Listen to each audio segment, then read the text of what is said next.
Chapter 663. Selling newspapers, selling newspapers. Lawn City Daily, 1 copper coin for a fresh copy of Lawn City Daily. Early in the morning, the streets and alleys of Lawn City were filled with such voices. Groups of children in animal skin skirts ran around the streets with thick stacks of newspapers, shouting non-stop. Lawn City Daily. What's that? The passers-by were puzzled. What was this?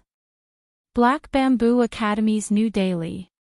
It has the latest information on all the big and small things happening in Lawn City. The Minister of Revenue and the Minister of War fought in the Imperial Court. The Minister of Rights returned home drunk from a brothel last night and was kicked into the gutter by his wife. The Minister of War challenged an unknown expert last night and was kicked in the balls. Protector Zedong Lai won consecutive battles in the Yun Nation and conquered 7 cities. Kid, come here. Is what you just said true? A burly man asked. Of course, it's all in the newspaper. The person who was called was a 7 or 8-year-old child. He looked up at the burly man expectantly and asked, "Do you want one?" 1 copper coin. I don't know how to read. The burly man laughed heartily. The child's face darkened. Why are you asking if you don't know how to read? I'm asking if it's true. The burly man didn't mind. At this moment, another little girl ran past and shouted, selling newspapers. There's a half-length portrait of Her Majesty in the newspaper. There's also all kinds of news in Lawn City. Give me one. The burly man threw a copper coin at her without hesitation and walked away happily with a newspaper. Although he couldn't understand what was written on it, it was good to see the Empress's half-length portrait. The first page of this so-called Lawn City Daily was a half-length portrait of the Empress. Although it was black and white, everyone could imagine that she was wearing a bright red dress. Her eyes were slightly narrowed, and it seemed as if a cold glint flashed across them. Those who bought this newspaper could even feel the aura of the Empress through this portrait. They didn't know who the person in the portrait was, but it was like a real person. This was the so-called lifelike. When they got back, they would place the paper on the table and offer flowers and tributes in the morning and evening.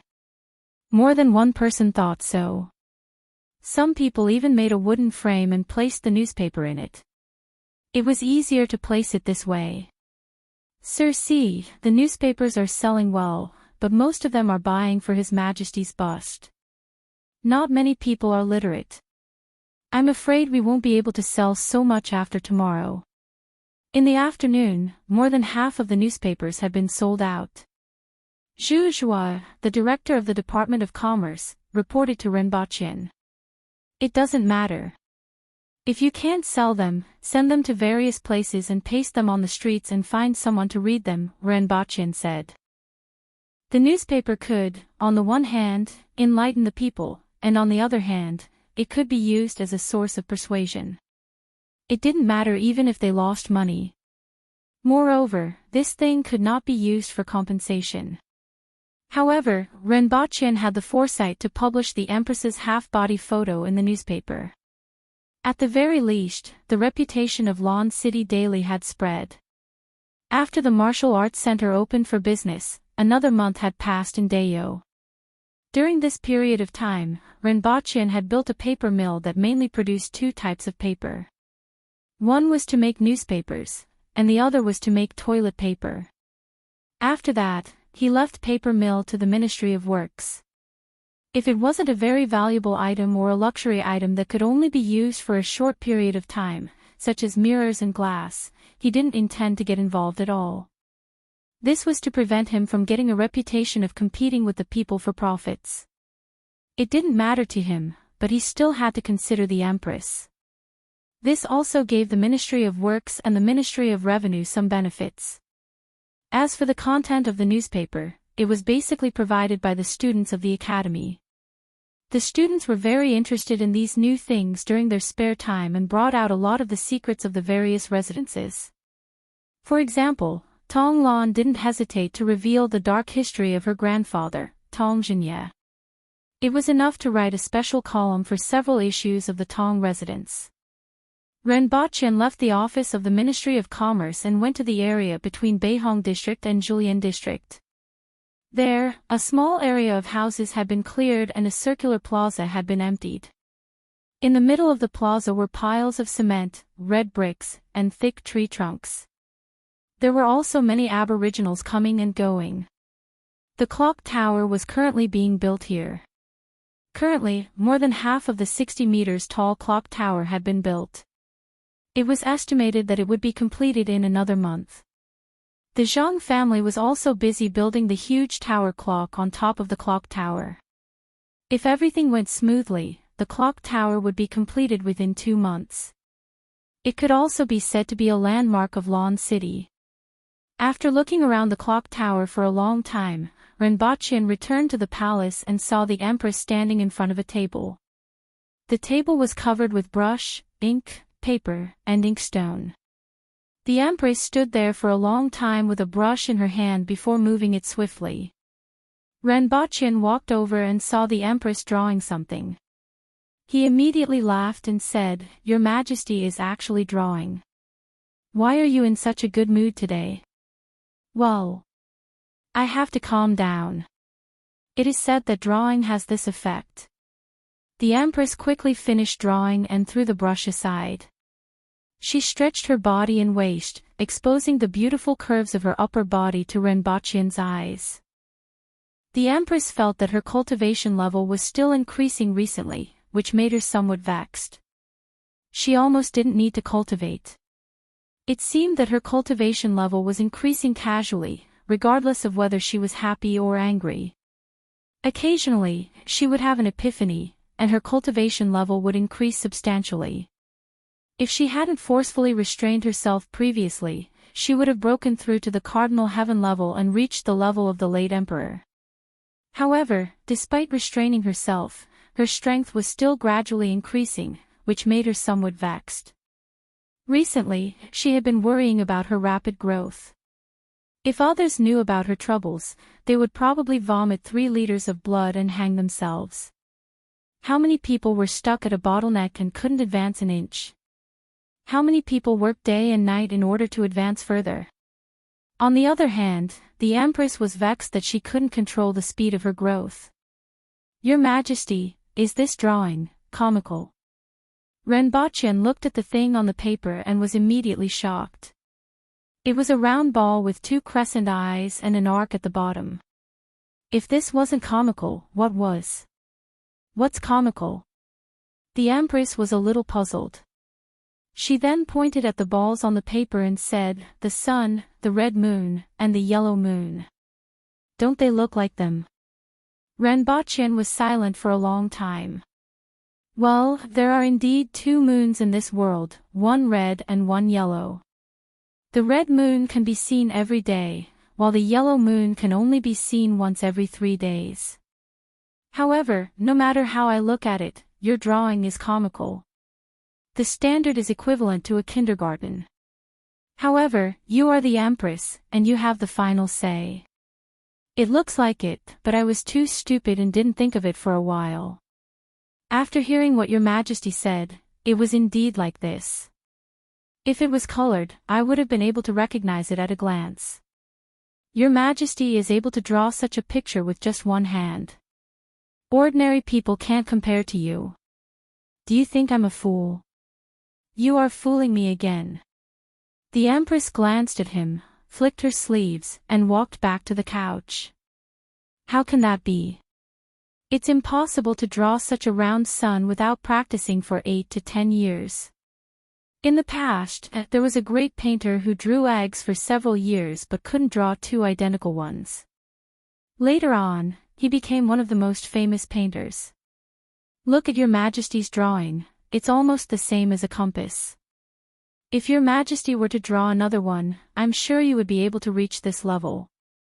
Look at these 2 moons, even the angle and size are exactly the same. This level of control is beyond the reach of others, and it's natural to get twice the result with half the effort." Renbachyan exclaimed seriously. "Your Majesty, regardless of whether it's martial arts or painting, you are much better than ordinary people. Does the great painter you mentioned really exist? What's his name? The Empress turned her head and asked. Chapter 664. I've taken a look at your things. Why are they all messed up? The Empress picked up a newspaper from the couch, folded it twice, and made a paper airplane. She had learned this from Renbochin. Following which, the Empress raised her hand. The plane first flew up high and then dipped down diagonally. Renbochin reached out and plucked it. He placed it in front of his nose and sniffed it. Besides the scent of ink, there was also the Empress's fragrance. After all, this is Lawn City Daily, and it's published by the students of the school. It's not Dayo Daily, and it's better to write some gossip to arouse the interest of the commoners. It's a pity that there are too few literate people. I plan to post the daily on the streets and find a few people to read it. This way, even if the commoners are illiterate, they will know what's written on it. Renbochin walked to the side of the couch and put the newspaper down. Then, he picked up a fruit and a small knife from the small table. He quickly rotated them a few times, and the skin of the fruit fell off. Renbochin looked at it from every angle and nodded his head in satisfaction. The peeling was just right, not 1 inch more or 1 inch less. If it was 1 inch more, it would be too thick, and if it was 1 inch less, it would be too thin. It was just enough to peel off the entire peel. His knife technique had improved again. In the future, he could get a title like the First Blade of Wind and Cloud, which sounded better than the Stinky Emperor. Your Majesty. Renbochin handed the fruit to the Empress, and she praised, your control of strength is much better than before. Not at all, I'm still far behind you. Your ability to control your body when drawing a circle is beyond my reach. Although it looks like you're just drawing a circle, you can see the whole picture just by looking at a corner. Renbochin was overjoyed and quickly said. Flattery in business required reciprocity. Otherwise, who would play with you? Then, he waited expectantly for the Empress to continue praising him. It's really not bad. When I was 5 years old, I probably did this. The Empress held the fruit in her hand and spun it in front of her eyes. Renbochin, The Empress squinted at Renbochin's depressed expression. Her eyes curved into crescents, and her gaze was full of smiles. She used her finger to touch the fruit, and it immediately broke into 8 small pieces. With a flick of her finger, one of the pieces flew into Renbochin's mouth. Take a seat, the Empress said casually. Renbochin pulled a chair over and sat beside the couch. He pulled the Empress's hand over and placed it against his own palm. The warmth of their palms was transmitted to each other. Even though it wasn't his first time holding the Empress's hand, he always felt that the Empress's hand was very delicate and soft. It was as if she could touch his heart. He could even feel the Empress's strong heartbeat through his palm. I can feel your Majesty's heartbeat, and your Majesty can also feel my heartbeat. This is called mutual affinity. Renbochin laughed. After that, both of them calmed down and felt each other's heartbeat. Both of their heartbeats sped up a little, and the surrounding temperature also rose a little. I would like to try the taste of your Majesty's lip balm. Renbochin leaned forward and put his face close to the Empress's. The next second, a tubular object was stuffed into Renbochin's mouth. The Empress's eyes curved into crescent moons. My lip balm is in your mouth. You can eat it all. Renbochin's eyes widened. He took out the lip balm from his mouth and finished it in 1 mouthful, 2 mouthfuls. It tastes very good. Renbochin exclaimed. After tasting it, 1 isn't enough. Then, another tube of lip balm was stuffed into his mouth. The Empress stretched out her hand, and 10 tubes of lip balm appeared between her fingers. You bought 50 tubes for me last time. Forget it, I'm almost full. Renbochin sat back down resentfully.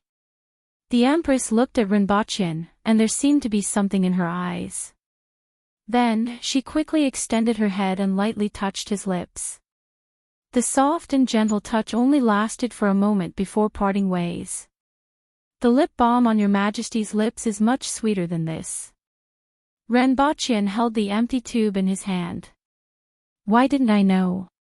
The Empress looked at him with a smile. I'm known as an honest and adorable husband, and I've never spoken a single lie in my life. Now, my lips are also stained with lip balm. Your Majesty, you can try it and see if it's. Rinpochen moved closer to the Empress, lowered his head, and kissed her gently. Their lips and teeth were connected, and the hot air between their noses brushed against each other's face. A few seconds later, Rinpochen quickly licked her lips, retracted his head as fast as he could, and laughed. It's really sweet. The Empress snorted and blushed, but she wasn't annoyed at all. She pretended as if nothing had happened and changed the topic. The candy on the tree has been eaten up. Rinpochen turned to look at the tree. Not only was the candy gone, but even the branches were gone. Only a bare trunk was left standing there. Lawn City Daily, the freshly minted Lawn City Daily. A shocking secret is about to be revealed. The grudge between the Minister of Works and the Minister of War. Lawn City Daily, why are the Minister of Works and the Minister of War at loggerheads? This issue of Lawn City Daily will officially reveal the secret. Hearing the sound of a newspaper seller coming from outside the wall, Zhang Junjing sent someone to buy a few copies. Newspapers weren't new to Zhang Junjing since they existed in the Yun Nation. However, the Yun Nation's newspapers were mainly printed by the imperial court and distributed to the warlords' residences in various cities. They were mostly about the transfer of officials and some major events in the Yun Nation. Ordinary people couldn't see them at all. This Lawn City Daily was completely different. It was mainly targeted at the common people. In addition to some major events, it also had a lot of gossip about the officials in the imperial court. Zhang Junjing felt that the Lawn City Daily that had just appeared actually had both advantages and disadvantages. The advantage was that it made the common people feel more familiar with the officials in the imperial court and felt that the officials were actually doing such things. At the same time, it allowed many officials who weren't well understood to enter the eyes of the common people. The disadvantage was that the officials in the imperial court lacked a lot of prestige. Rinpochen didn't know what the Black Bamboo Academy's chief was up to by creating this thing. A moment later, Zhang Junjing took the Lawn City Daily and carefully studied it. The first page was the battle report of the Yun Nation. This issue of Lawn City Daily was published 3 days after the previous issue. During these 3 days, the Yun Nation had lost another 4 cities. Zhang Junjing estimated that this was actually news from 3 to 6 days ago. This was because it would take at least 3 days to travel from the Yun Nation to Lawn City even with the help of a yawning bird. However, when he heard that the Yun Nation had lost cities one after another as if they didn't have the strength to retaliate, he felt a sense of satisfaction. He had also pondered about it recently. This time, Dayo's goal didn't seem to be to plunder and leave as everyone thought. If they were to plunder and leave, Dayo's goal should have already been achieved by now. They had captured a quarter of the Yun Nation cities, which was enough for them to plunder. There was also no need to send spies into the various cities to spy on the news. Zhang Junjing had a feeling that Dayo's goal this time was to occupy the entire Yun Nation. Would the Yun Nation be destroyed this time? Although the Zhang family was almost driven out, Zhang Junjing still felt a little sad when he thought about the fall of his homeland. Furthermore, did Dayo have those officials to send to the Yun Nation? If it wasn't handled properly, he was afraid that the Yun Nation would become a quagmire that would continuously swallow Dayo's energy and military strength. Zhang Junjing was slightly lost in thought. After a while, he flipped to the next page. The largest page at the back was about the grudges between Tong Zhenye, the Minister of Works, and Qin Chuan, the Minister of War. After reading it, Zhang Junjing almost vomited blood. Not only him, but everyone else also felt like vomiting blood after reading the newspaper. Everyone knew that Tong Xinye and Qin Chuan were like fire and water. Fights in brothels were common occurrences, and there were also many fights in the imperial court. Even if they were beaten up by the Empress in the end, they would rather be beaten up than let the other party go. They would rather perish together with the other party. Chapter 665. After reading the newspaper, Tong Xinye burst into laughter. The news in the newspaper could be said to be the proudest thing in his life, second to none. He didn't expect someone to remember it and even publish it in the newspaper. How nostalgic. He remembered that it was the spring of the 36th year of the Dao calendar. A year ago, the first emperor of Dao entered the depths of the 60,000 mountains with the brave warriors and many experts from the court. There was no news of them after that. The new emperor had just ascended the throne, and Great Xia was eyeing the north of Dao covetously. During this period, almost all of the weapons that Dao obtained after conquering the Han nation were taken away by the former emperor. The important ministers and veterans had all disappeared and were replaced by some young officials who had just been promoted. They were poor in other aspects, and it could be said that this was the most dangerous time for Dao. Tens of thousands of strong young men came out of the 60,000 mountains to join the army or the court. Tong Xinye was one of them. Relying on his strength as a Kismet heaven expert, he often fought with others and made some enemies. However, he also made some good friends. One of them was Qin Chuan. The two of them got to know each other through fighting. Later on, they went to Lan City together. Coincidentally, the recruitment quota was full, and the group of 7 or 8 people were poor.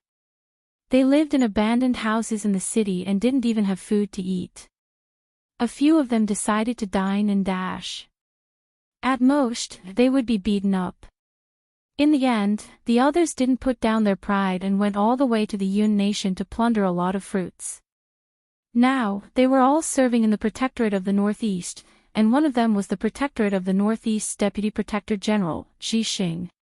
Only Tong Xinye and Qin Chuan went to dine and dash. The expected beating didn't come. You look like you're here to join the army, right? The recruitment quota was full a few days ago. If you don't have a place to go, come here for dinner, but I can't provide for you too. The person who said this was a girl who was 17 or 18 years old. Her skin was a little rough, but she looked very energetic and had a cheerful smile. Why? Tong Xinye asked subconsciously. One had to know that such a small shop could only sustain itself and wouldn't make much money. You're here to join the army and protect Dao. Although you didn't succeed, it's just a few meals, and it's not a big deal. Speaking of which, you two can't possibly eat like this for the rest of your lives, right? The girl laughed heartily. At that moment, the girl's smile between the sun and the shadow struck the hearts of the two young men. I want to take her as my wife, Qin Chuan said under the sunlight after walking out of the restaurant. Tong Xinye didn't say anything. He didn't know what he wanted to say. After that, the two of them mingled around Lan City for a few days and became familiar with that lady. They also learned that the lady's name was Tai Muxin. With their decent strength, the two of them were recognized and entered the Ministry of Works. With their identities, it was even easier for them to run to the store. In reality, both of them had a good impression of Tai Muxin. It was just that Qin Chuan was more proactive, and his actions were more obvious. Tai Muxin was gradually moved by him. Tong Xinye wanted to show off a few times, but he was always one step slower than Qin Chuan. As time went by, Qin Chuan and Tai Muxin began to flirt with each other. Because of this matter, Tong Xinye had been very vexed for a period of time. It was the vexation of a young man. Until one day, Tong Xinye told him that there was a young expert in Qinchuan City who was stronger than Qin Chuan. Then, Qin Chuan went to challenge him and suffered a crushing defeat. After that, Tong Jinye gave Qin Chuan a martial arts manual that he had obtained by chance and said, "You are not strong enough. How are you going to marry the person you like? Can you protect her?" Even though Qin Chuan was already considered outstanding among the youths at that time, he, who had just suffered a crushing defeat, agreed with what Tong Jinye said. Then, he took the martial arts manual and plunged into the world of martial arts. After that, the number of times Qin Chuan went to see Tai Muxin gradually decreased. He was so engrossed in martial arts that he couldn't extricate himself. Tong Jinye, on the other hand, put in a lot of effort to find martial arts manuals for Qin Chuan. Every time Qin Chuan finished practicing a martial arts manual, Tong Jinye would give him another one. Over the course of 3.5 years, he had given Qin Chuan 7 different martial arts manuals and fist techniques. If that was all, the two of them were indeed good friends. Qin Chuan was extremely grateful for everything that Tong Jinye had done. 3.5 years later, when Qin Chuan, who felt that he had been reborn, came out of the world of martial arts.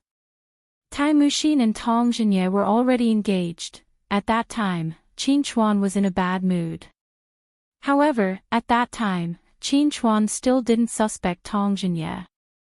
After all, his brain wasn't that good. Moreover, at that time, the two of them only had feelings for each other. In the end, he plunged into the world of martial arts for more than 3 years. During this period of time, everything changed. One day, not long after that, Qin Chuan was drinking in a restaurant. It just so happened that Tong Jinye and the young expert who defeated Qin Chuan were next door. That person was called Hong Wu. Even at that time, Qin Chuan still didn't suspect him. He was just happy with his good friend's success, so he wasn't in the mood to drink with Tong Jinye. That was until Tong Jinye and Hong Wu let it slip after drinking. Qin Chuan finally understood what was going on.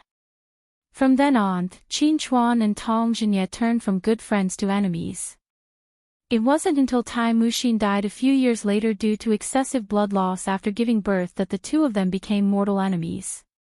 Qin Chuan never married, and neither did Tong Jinye. The two of them lingered in brothels and fought almost every time they saw each other until now. Sometimes, the two of them almost forgot why they fought. Tong Jinye recalled these old events, and a smile appeared on his weathered face. Although he tricked Qin Chuan, he didn't regret it at all. The proudest thing he did in his life was tricking Qin Chuan into marrying Tai Muxin. Every time he thought about it, he would happily drink a jar of wine. Tong Jinye, you ignorant old man, come and fight me for 300 rounds. A loud shout came from outside the Ministry of Works. Minister Qin is knocking on our door. He must have seen the newspaper. Everyone in the Ministry of Works whispered. Boss Tong was so sinister in the past. Wasn't Minister Qin too stupid? He was so obsessed with martial arts that he lost his wife. If Sir Qin hears this, he will fight you to the death. Ha! You actually dared to provoke the Ministry of Works and disrupt its order. Today, I must capture you and bring you to Her Majesty. Tong Jinye laughed out loud after hearing Qin Chuan's challenge. He carried a hammer that weighed more than 150 kilograms and went out. I only found out about the matter between Qin Chuan and Tong Jinye today.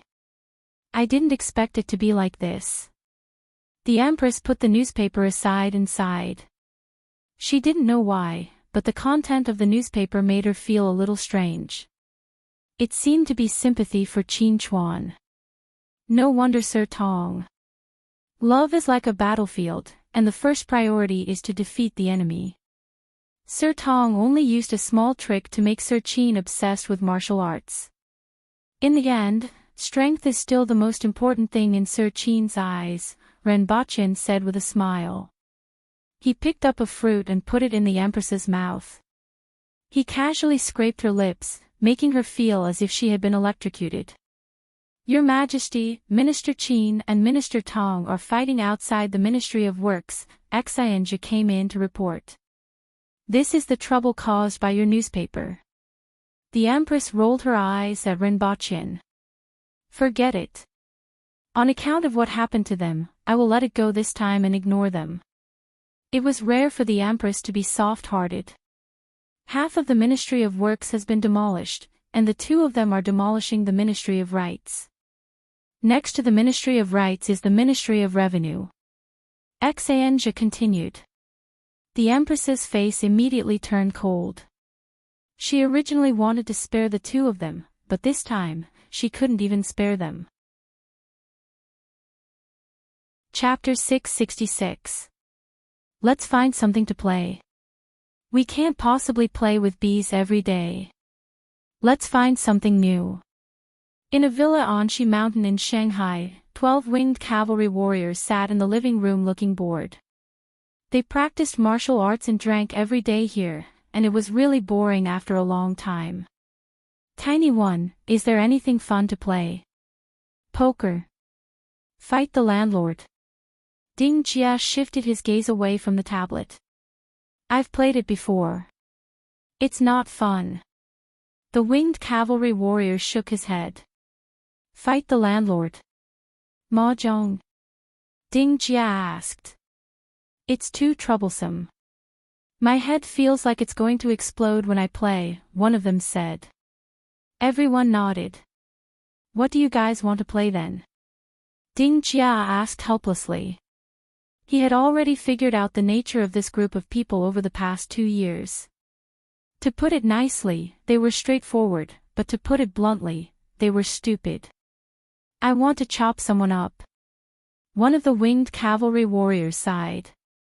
I want to do that too. My hands are itchy since I haven't chopped someone up in a long time. Another winged cavalry warrior was inspired by his words. Chopping the person and the knife in half with one slash would be a great life. Another winged cavalry warrior laughed heartily. Everyone began to reminisce about the days on the battlefield. Whether it was chopping someone up or being chopped up, it was always so refreshing. Even though they drank and ate meat every day, their days were extremely dull. Ding Jia's face turned green as he listened to the conversation. What exactly did these mountain kids experience in the past? He trembled with fear as he listened to everyone's discussion. He moved from the sofa to the ground, then to the back of the sofa.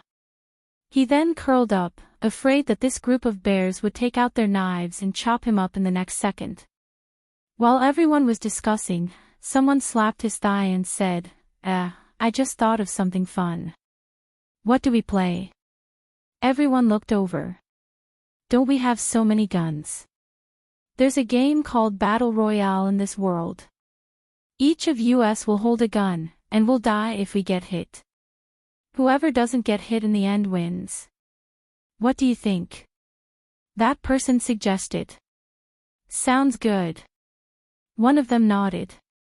Everyone became excited after hearing this, and someone immediately went to bring back a box of guns and bullets. How do we use this? Someone reached out and picked Ding Jia up from behind the sofa. Ding Jia was shocked. What else do you guys want? Playing Battle Royale with real guns. Why aren't you guys flying? If he taught them, would the lady boss beat him to death when she came back? He would probably beat him to death. He absolutely could not teach them. I don't know either, you lied to me. More than a dozen man-bears moved their faces closer. How could you not know? Only people in the army can use this. How can a student like me know this?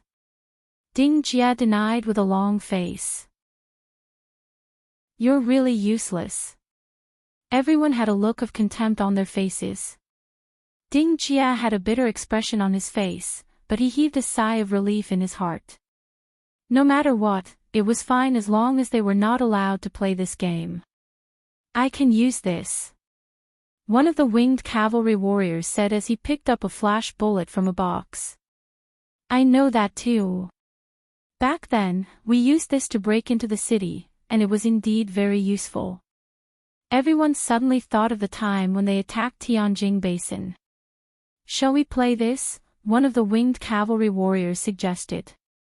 How do we play? The others asked. I remember that this thing takes a few breaths to explode. Let's sit around this hall and pass it around one by one. Whoever blows it up will be unlucky, the winged cavalry warrior said. Interesting. Let's do this. The others laughed heartily and immediately made the decision. Ding Jia, who was at the side, had just heaved a sigh of relief when his heart immediately jumped out of his throat. Not only did his face turn green, but it also turned dark green. Masters, can't I call you masters? Can't you play something normal people play? This is a grenade. You can't play with it. Ding Jia immediately jumped up from the ground and roared with a distorted face. I know that this is a flash bullet, the winged cavalry warrior said in disdain. It seems like you really don't know these things. A flash bullet.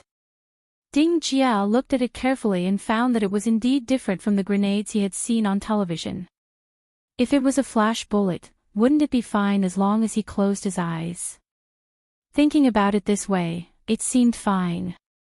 The 12 winged cavalry warriors excitedly guessed for a long time before sitting in a circle in the hall according to the order. We will start when you give the order in a while. Oh. Ding Jia hesitated. If possible, he didn't even want them to play with this thing. It was a pity that he couldn't beat them, and they could strangle 10 of him with one hand. Since this was the case, a flash bullet was better than a gun. In that case, he would agree to it. However, he didn't know that there was something similar to a flash bullet called a stun grenade. One of the winged cavalry warriors held a stun grenade in his hand. He first pulled out the ring and then tightly gripped the handle. You give the order to start. Ding Jia looked at the 12 pairs of eyes that were staring at him and said reluctantly, Start. Then, he quickly closed his eyes. As soon as he finished speaking, the first person immediately threw the stun grenade into the hands of the second person, who then threw it into the hands of the third person. The speed of the 12 people's hands was extremely fast, and the stun grenade seemed to have become an imaginary line in the room. Within 5 seconds, the stun grenade had been passed around the 12 people's hands. Bang! An intense flash suddenly resounded throughout the villa. In the instant that the stun grenade exploded, the 12 people closed their eyes one after another. However, it was already too late. It was as if countless flashes were flashing wildly in front of everyone's eyes, and they couldn't see anything other than a patch of white. Along with the intense flash was a huge sound wave that reached 170 decibels. In an instant, everyone felt as if they were being hit by something. It was as if their heads were being continuously smashed by stones, and they felt a strong sense of dizziness. Voila! All the glass items in the villa were shattered, including the TV that Renbochin had just bought. It was also destroyed by the explosion of the stun grenade. As for Ding Jia, he felt as if his head had been hit by a sledgehammer when that huge sound wave hit him. He only managed to curse in his heart before fainting. Outside the villa, the members of the Messier 87 department who were monitoring the villa were shocked by the explosion of the intense flash and the huge sound wave. Other than that period of time when they weren't monitoring the villa at night in order to make the enemy agents let their guard down, there were people outside the villa 24 hours a day. What's going on? It looks like a stun grenade. Enemy attack. Monkey, contact the higher-ups and ask for reinforcements. Noodles, follow me to check out the situation. When they rushed into the villa, they saw the 12 stunned winged cavalry warriors with their eyes wide open. The physical fitness of the winged cavalry warriors was much better than that of ordinary people. Although the flash caused them to lose their vision for a while, they had already recovered by the time the Messier 87 department rushed in. However, the problem now was that everyone's ears were buzzing, and their heads were a little dizzy. What happened? Where are the enemies? The leader rushed in, took out his gun, and looked around. He realized that apart from these people, there was no sign of the enemy. What did you say? The dozen winged cavalry warriors came back to their senses and glared at him fiercely. "Where are the enemies?" the leader asked nervously. "What did you say?" The dozen winged cavalry warriors continued to look fierce. "My ears are buzzing, and I can't hear anything," one of them said. "What did you say?" another person asked. "What are you talking about?" a third person asked. The members of the Messier 87 department looked at the human bears with a look of despair. Apart from the beginning, no one paid any attention to them. All of them were asking each other questions, and the entire room was filled with the same phrase, "What did you say?" There was no enemy, and only a dozen of them were surrounded by the stun grenade. What exactly happened? Chapter 667. The wind is really noisy today. Renbochin pushed open the window frame, and the cold wind whistled in. However, there was no physical change from warm to cold. This was because there was no difference whether the window frame was pushed open or not, and the glass had long been shattered into pieces. However, Renbochin's current state of mind made him want to do this action. The Empress sat on the sofa with a sullen face. In front of her was a group of winged cavalry warriors with their heads lowered. These bears were as obedient as cats in front of the Empress, but from the situation in the house, it could be seen that when the Empress wasn't around, they were like happy huskies. In Dayo, Qin Chuan and Tong Jinye had demolished half of the Ministry of Works, half of the Ministry of Rights, and 1/3 of the Ministry of Revenue. As a result, when they came to Earth, they found out that this side had also been demolished. They really couldn't be peaceful anywhere. Apart from causing trouble for her and demolishing everywhere, could they do anything that made her happy? "Bury them all," the Empress said coldly. Her aura was so strong that they didn't dare to move at all. Both the winged cavalry warriors and Ding Jia felt as if they were being pressed down by a mountain and couldn't even move a finger. The winged cavalry warriors knew what was happening, but Ding Jia was still confused and couldn't understand where this feeling of being pressed down by a mountain came from. The weather is really suitable for burying people. Renbochin looked at the gloomy sky outside the window and sighed. "There are shovels in the garage. Go get them yourself and dig 13 pits in the courtyard. 1 pit for each of you so that it won't be crowded down there." Renbochin turned around and said, "Boss, I'm innocent. I can't stop them." Ding Jia's face turned green when he heard this. He wailed and almost cried. He wanted to stop them, but he couldn't. "Lady Boss, don't you know what kind of people those mountain kids are?" That day, he fainted, woke up, and got married again. If it wasn't for the people from the Messier 87 department who dragged him out and sent him to the hospital, he would probably be deaf by now. His ears weren't working well now. Those bastards used up 8 flash bombs in one night. Even the people from the Messier 87 department were shocked because several of them were sent to the hospital.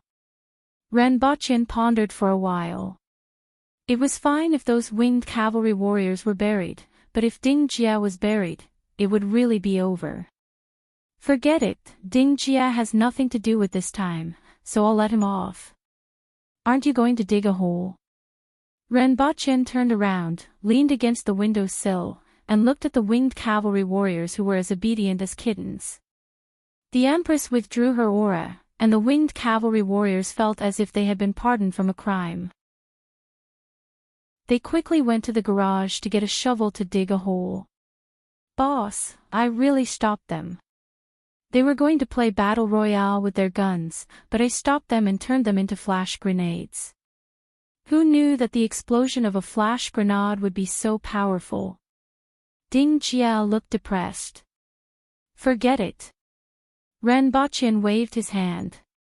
He knew that Ding Jia wouldn't be able to stop the winged cavalry. Renbochin turned around and looked out of the window.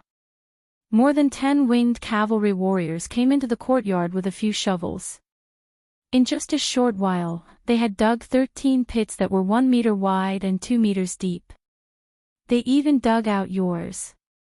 It seems like they approve of you. Ranbochin said to Ding Jia. I don't need your approval at a time like this. Ding Jia's face turned green. Why didn't you guys approve of me like this usually? Why did you guys think of me when you have to take the blame? Let them jump in and bury them. Leave their heads outside, Ranbochin said. Ding Jia looked bitter. How would he dare to do that? If he did that, wouldn't this group of people hammer him to death later? Moreover, wouldn't leaving his head outside really kill him? Go! Ranbochin's voice was flat, but it sounded like a clap of thunder in Ding Jia's ears. No matter how casual Ranbochin usually was, he still had the aura of a high-ranking person. When he got serious, it made an ordinary person like Ding Jia feel fear, and he quickly ran out of the house. What did the lady boss say? The winged cavalry warriors asked when they saw him run out. Ding Jia didn't know what to say. He dug a hole for himself and wanted to bury them. How would this group of people look at him? Say it, the winged cavalry warriors urged. Everyone, the lady boss said to bury all of you, and leave your heads outside. Ding Jia said bitterly to the winged cavalry warriors. He was already prepared to be resented by these people. Oh! You still have your heads outside. To his surprise, this group of people wasn't dissatisfied at all.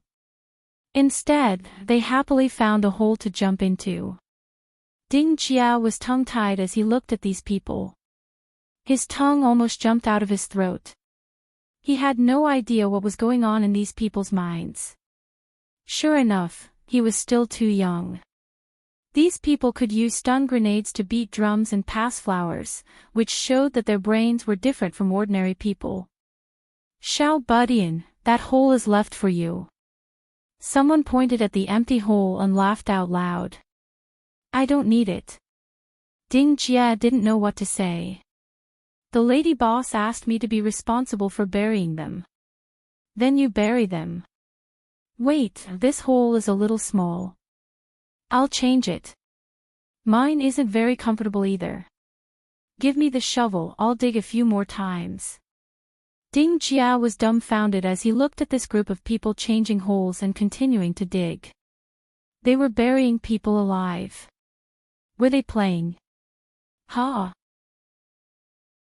Ding Jia didn't know whether to laugh or cry when he saw their reactions. He had indeed thought too much just now. Alright, let's bury them. After a while, Ding Jia filled all 12 holes, revealing 12 heads that looked like carrots. There's a stone in my crotch. Wait a moment, I'll shake it off. Ding Jia had just finished burying the last one when the winged cavalry warrior said unhappily. He slammed his palms on the ground and rose into the air while Ding Jia's eyes almost popped out of their sockets. Bastard, you messed with my face. The surrounding people immediately scolded. Wait, it will be done soon. That winged cavalry warrior reached into his crotch for a long time, took out a stone that was the size of half a fist, threw it aside, jumped into the hole, and said cheekily, bury them. Ding Jia continued burying people without saying a word. He really didn't have the energy to talk nonsense with this group of people. Sure enough, mountain kids could do whatever they wanted. He picked up the phone and heard Yang Sen's voice on the other end. You are finally back. Yes, I just came back, he replied faintly.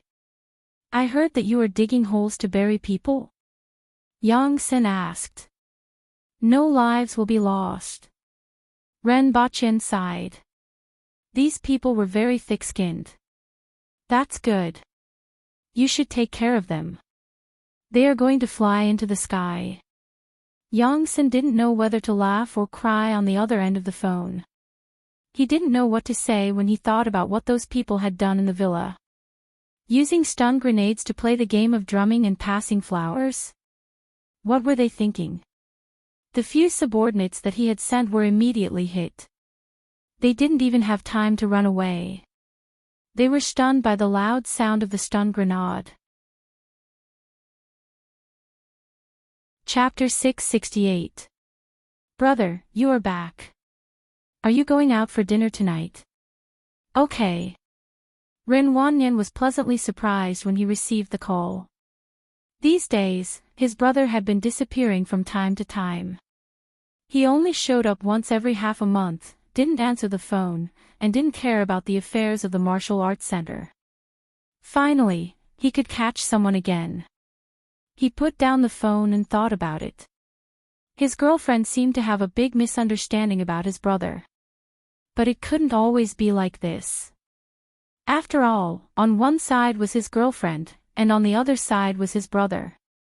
He had to think of a way to resolve this misunderstanding. Both of them were now in Shanghai, and they couldn't always be indifferent, right? Should he bring his girlfriend along tonight? Then, she would know what kind of person her brother was after interacting with him a few more times. At this thought, he called Zhou Qingyun. Qingyun, I'm going to my brother's place for dinner tonight. Come along. I'm not going. Zhou Qingyun refused without hesitation. It was enough for her to go there once. That place was simply a gathering place for thugs. Although she didn't know what kind of background they had, it wasn't good to be too close to these people in today's society. Qingyun, you really misunderstood before. Ren Wanyan explained to his girlfriend for a long time and finally managed to convince her. Okay. Zhou Qingyun's heart softened after being tortured by Ren Wanyan. Although she wouldn't change her mind, he was her boyfriend after all. She would go once. I'll tell my brother and accompany you to buy clothes later, Ren Wanyan said happily when he saw that his girlfriend had relented. No, I'm still working. I don't have as much freedom as you. I haven't even finished my internship. Come and pick me up tonight, Zhou Qingyun said. Okay. Is he your boyfriend again? A girl laughed behind Zhou Qingyun. Yes, I'm going to his brother's place for dinner tonight, Zhou Qingyun said casually. Your boyfriend's family is very rich. What does his brother do? Does he have a girlfriend? The girl immediately gossiped. He's all right. His brother. I don't know what he does. But he has a girlfriend, and she's even prettier than a celebrity. Zhou Qingyun thought of the woman in red she saw in the villa last time. Even though she was a girl, she was still stunning. Thinking about Ren Wanyan's brother, Zhou Qingyun suddenly shook her head. She's just teasing you too. These are beef ribs. She could still remember how Ren Wanyan, who weighed more than 100 kilograms and occasionally had a fierce look on his face, said those words calmly while holding the bone between his two fingers. After that, she searched the internet many times and confirmed that it was a human skull. There was no mistaking it. However, the other party seemed to be very powerful. It was obvious that someone had died in the villa, and the house was full of guns, but they didn't seem to care at all. However, Zhou Qingyun firmly believed that even if he really had the identity of a government official, his words and actions were definitely not a good person. It was better to have less contact with him. After hanging up the phone, Ren Wanyan happily paced around the room twice before calling Ren Baqian. Ren Baqian naturally had no problem with this. He didn't have much of an impression of his younger brother's girlfriend. He had only met her once and didn't pay much attention to her. Now, he had almost forgotten about her. He just knew that his brother had a girlfriend. If he wanted to bring her to dinner, he could bring her. Wanyan, come over for dinner tonight, Ren Baqian said to the Empress after hanging up the phone.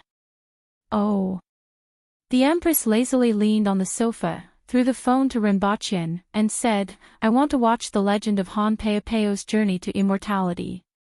I have only watched 6 episodes, but I still like it very much. Nan Gongwan's character is too ugly. Without your Majesty's looks, who would dare to say that she is an outstanding beauty? Ren Baqian took the phone and laughed as he sat beside the Empress. Am I very beautiful? The Empress tilted her head and looked at Ren Baqian with flickering eyes. The most beautiful woman in the world. Renbochin said with certainty. Other than your majesty, no one else is worthy of this title. Humph. The Empress happily snorted twice through her nose. Cultivating to become an immortal is quite interesting. Are there really people who can cultivate in this world? The Empress asked curiously. Renbochin originally wanted to say that of course not, but he inexplicably thought of the monk in the north and changed his words. Maybe there are, but they are definitely not the same as those in the television series. The Empress got up and asked excitedly, "Do you think these immortal cultivators can defeat me? With your majesty's strength, even according to the fictional classification, you are at least equivalent to the golden elixir realm, right? One more step and you will be at the nascent soul realm. Even in the world of cultivation, you will be a hero," Renbochin said after thinking seriously. However, even if the world of cultivation really exists, it won't be like those in the television series. Otherwise, Earth would have long been gone. Therefore, your majesty is also a hero among the immortal cultivators and is revered by millions. I would really like to see it. The Empress leaned back on the sofa and said. She also yearned for the magnificent world of cultivation shown in the television series. After a while, Renbochin found The Legend of Hanpeapeo's Journey to Immortality for the Empress and went to the second floor to get some ice cream and snacks. Your Majesty, open your mouth. Renbochin used 2 fingers to pick up the wooden handle of the ice cream and shook it above the Empress's forehead. Ah! Swallow! The Empress opened her mouth and swallowed the ice cream in Renbochin's hand.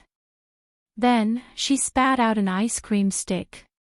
If you eat too quickly, it will chill your stomach. Renbochin smiled gently. I'm not afraid. The Empress's eyes didn't leave the phone. She suddenly sat up and grabbed Renbochin's collar. Watch it with me. Okay. Renbochin replied with a smile. Well, the sofa could only accommodate 1 person. If 2 people were to lie on the sofa, even though it would be a little crowded, it was still a very beautiful thing. I will lie on the sofa. You can lie on the floor. This way, you will be able to watch. The Empress directly dragged Renbochin to the floor. Then, she lay on the sofa and held the phone in one hand. Renbochin leaned against the sofa with one hand behind his head. He looked at the phone for a while and then shifted his gaze to the side of the Empress's face. After an unknown period of time, Renbochin muttered, "It won't be enough even if I look at it for a lifetime." What? The Empress tilted her head and looked at him from the corner of her eye. It won't be enough even if I look at it for a lifetime. Renbochin stretched out his finger and stroked the corner of the Empress's eye. Then, he drew an arc from the corner of her eye to her chin. His fingertips felt as if he was touching a piece of warm jade. If one day you don't want to look at it anymore, I will bury you under the palace. The Empress's voice was filled with indescribable emotions. I want to look at it for 10,000 years. Renbochin laughed. Well, I approve, the Empress said softly. My brother is a very good person. Don't let your imagination run wild. You see, my brother runs a proper martial arts center now. Haven't you been there before? Ren Wanyan and Zhou Qingyun were sitting in the car, and Ren Wanyan was still saying good things about his brother. Alright, I got it. You don't have to say any more. Zhou Qingyun covered her head. The martial arts center was a proper one, but the person wasn't a proper person. The 2 of them went all the way to Shishan. When they turned into the main gate, they saw more than a dozen round balls placed on the ground in the courtyard. What are these? Flower pots. Ren Wanyan laughed casually. However, as soon as he finished speaking, his eyes widened, and he stepped hard on the brake with a dumbfounded look on his face. There weren't flower pots on the ground, but more than a dozen human heads. Those human heads even turned around and glared at him. Be careful, kid. In the dark of the night, there were more than a dozen human heads on the ground in the courtyard. The human heads could even speak. That scene made Ren Wanyan's hair stand on end. A chill rushed from his tailbone to the back of his head. Chapter 669. Brother, save her. Ren Wanyan rushed in with Zhou Qingyun in his arms with a panicked look on his face. Ren Baqian and the Empress were sitting on the sofa playing Honor of Kings, shoulder to shoulder. The reappearance of the Black Wind double pits had set off a reign of terror in Honor of Kings. Wait, it's almost over, Ren Baqian said without looking up. My house is about to be torn down. I have to hurry up and use another big move. Alright, it's done. With a look of satisfaction on her face, the Empress shifted her gaze away from the screen of the mobile phone. She then pulled the cushion behind Ren Baqian and hugged it in her arms. Well, finally, it's been torn down again. Ren Baqian was also very satisfied. Their current record was 1 win and 67 losses. The only time they won was when all 5 of their opponents disconnected. Ren Wanyan stood there with Zhou Qingyun in his arms. Looking at the 2 people on the sofa, he began to suspect that coming tonight was a complete mistake. What's wrong?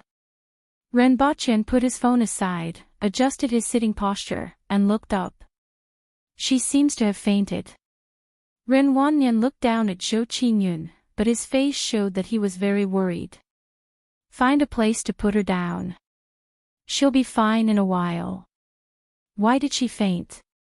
Ren Baqian asked casually. Ren Wanyan looked at Ren Baqian with an embarrassed expression. You still have the cheek to ask. Who wouldn't be afraid of more than 10 human heads buried in the yard at night? His back was drenched in sweat at that moment. If he hadn't discovered that there were human heads buried there after getting out of the car, he would have fainted. Ren Wanyan carefully placed Zhou Qingyun on the sofa and heard Ren Baqian say, If you're worried, pour a bottle of water on her face and she'll wake up. Brother, you're really my brother. Are you afraid that I'm not capable enough to be single? Ren Wanyan looked resentful. She'll wake up in a while anyway, Ren Baqian said indifferently. While they were talking, Zhou Qingyun, who was placed on the sofa, groaned and slowly opened her eyes. Qingyun, are you okay? Ren Wanyan asked with concern. Zhou Qingyun looked at the person in front of her and the 2 people on the sofa. Her face began to turn pale, and she pushed Ren Wanyan away and ran out. Qingyun. Ren Wanyan was also shocked and chased after her. As a result, Zhou Qingyun screamed and ran back into the courtyard. She bumped into Ren Wanyan, hugged his waist, and trembled with tears. Boss. Boss, calm down, don't be afraid. It's not the head, it's the body that's buried there. Ren Wanyan patted her back and comforted her. However, it would have been better if he didn't explain. After hearing his words, Zhou Qingyun trembled from head to toe and almost fainted again. A living person was buried there. Ren Wanyan tried to salvage the situation. Zhou Qingyun was about to cry. A living person was buried there. Zhou Qingyun's tears fell. Ren Wanyan felt his lips tremble, and he wanted to slap himself twice. People are buried there. They are still alive, not dead. Ren Wanyan finally understood the situation. Alive? Zhou Qingyun raised her head and asked with tears in her eyes. Alive, not dead yet. Ren Wanyan said in a firm tone, trying to calm the person in front of him down. However, these words had a different meaning in Zhou Qingyun's ears. Not dead yet. Did that mean that they would die? Zhou Qingyun pushed Ren Wanyan away and suddenly felt that her boyfriend in front of her was extremely unfamiliar. It was as if he had become a different person ever since he came to Shanghai. Then, she turned around and rushed out. Ren Wanyan naturally followed closely behind. Ren Baqian and the Empress sat on the sofa and watched this farce with amusement. What is she afraid of? The Empress was a little puzzled. Even if there were 12 heads, what was there to be afraid of? When the Aboriginals killed their enemies or prey, they would always choose the corpses of the stronger ones as their spoils of war and hang them in front of their houses to celebrate during the new year. Therefore, the Empress found it difficult to understand this kind of fear and found it very strange. Rinpoche understood what she was afraid of, but there was no need for the Empress to explain. It seems that the two of them can't eat here. It just so happens that those idiots are buried outside, so we can enjoy a candlelight dinner. Rinpoche smiled as he got up from the sofa and went to the kitchen to prepare dinner for them. In fact, the pressure cooker had already been stewing the meat that was brought back from Dayo, the earth will level Hei Lang Jun. Tonight's dish was pork stew with pickled cabbage. Although the name sounded completely different from a candlelight dinner, who cared? To the Westerners, steak was equivalent to pork stew with pickled cabbage. Moreover, to the Empress, there was no difference between steak and pork stew with pickled cabbage. The pork had been stewing for almost 3 hours. This Hei Longjun's meat was very tough. After all, it was at the earth will level, so it wasn't easy to cook. However, the taste was very fragrant, and the energy contained in 1 kilogram was equivalent to 5 kilograms of ordinary beef and mutton. This pot was almost enough to satisfy the Empress's non-combat needs. Of course, it was still a long way from satiating her hunger. Just as Rinpoche was preparing dinner, 3 police cars drove up quickly without sirens on. In a car outside the villa, a man asked doubtfully, "Boss, there are police. What happened? Let's take a look first. Have they stopped at the entrance of the target villa? Get closer. If there's a problem, identify yourself immediately." "Captain, there is indeed someone buried in the courtyard. Only his head is exposed." The police car stopped outside the courtyard and shone its headlights into the courtyard. Immediately, someone in the police car in front reported, "Rescue him immediately and call for emergency help. At the same time, take control of the people in the villa. Move out." An order was immediately issued from the walkie-talkie. If an ordinary person was buried up to their chest, they would be unable to breathe due to the gradual compression of the soil. Therefore, there was a saying that went, "When the soil reaches your neck, you're not far from death." Furthermore, because the person was buried in the soil, blood would rush to the head due to the pressure, which was very dangerous. Therefore, these police officers were very nervous. Upon hearing the order, more than 10 people in the 3 cars opened their doors and rushed into the villa. "Team 3, take control of the people in the villa. The rest of you, follow me to rescue the person," someone shouted. More than 10 people turned their heads in unison to look at the police officers who rushed into the courtyard with flashlights. Their faces were full of ferocity. The dozen police officers were shocked by this scene and had goosebumps all over their bodies. They stopped in their tracks and almost fell. After all, this scene was indeed a little scary. The police officer in front was stunned for a moment and immediately heaved a sigh of relief. These people seemed to still be conscious. "Quickly rescue them and get them out." "Brat, what are you guys doing? Rescue all of you." The winged cavalry warriors didn't react at first, but they were furious when they saw these people picking up the shovels on the ground and trying to dig themselves out. "Boss buried us here, and you guys want to dig us out? What if Boss wants to beat us up? Boss is so fierce. If we get kicked, we might not be able to get out of bed for a few days. Are you guys trying to get me killed? Let's see who dares." A few of the winged cavalry warriors shouted. Their shoulders shook, and the soil around them flew in all directions. Following which, they pulled their hands out of the soil and slammed them on the ground. Their entire bodies shot out of the ground like cannonballs. A few burly men, who weighed more than 150 kilograms, sprang out of the soil and gave the police another shock. The visual impact of this scene was too great. It was as if they had seen the old demon of the Black Mountain, and they immediately felt unwell. Let's see who dares to dig me out. A few of the winged cavalry warriors glared at the police officers. Their eyes were like copper bells, and they were full of ferocity.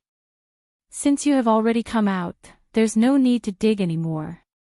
The police officers were still a little confused. Who were these people? How could they jump out of the soil by themselves after being buried so deeply? The winged cavalry warriors looked at each other and silently jumped into the pit again. We received a police report saying that more than 10 people were buried here. What are you guys doing? The police officers were also a little confused. What has it got to do with you guys? Let's go, those winged cavalry warriors said impatiently. At this moment, the people from the Messier 87 department also entered the villa. They pulled the police officer who was leading the team aside and whispered a few words to him. Then, they took out their IDs and showed them to the police officer. The team leader then waved at the others with a baffled look on his face. False alarm, retreat. Su Wei, bury me. Don't let boss see. Bury me while you're at it. Me too. Su Wei was also very loyal.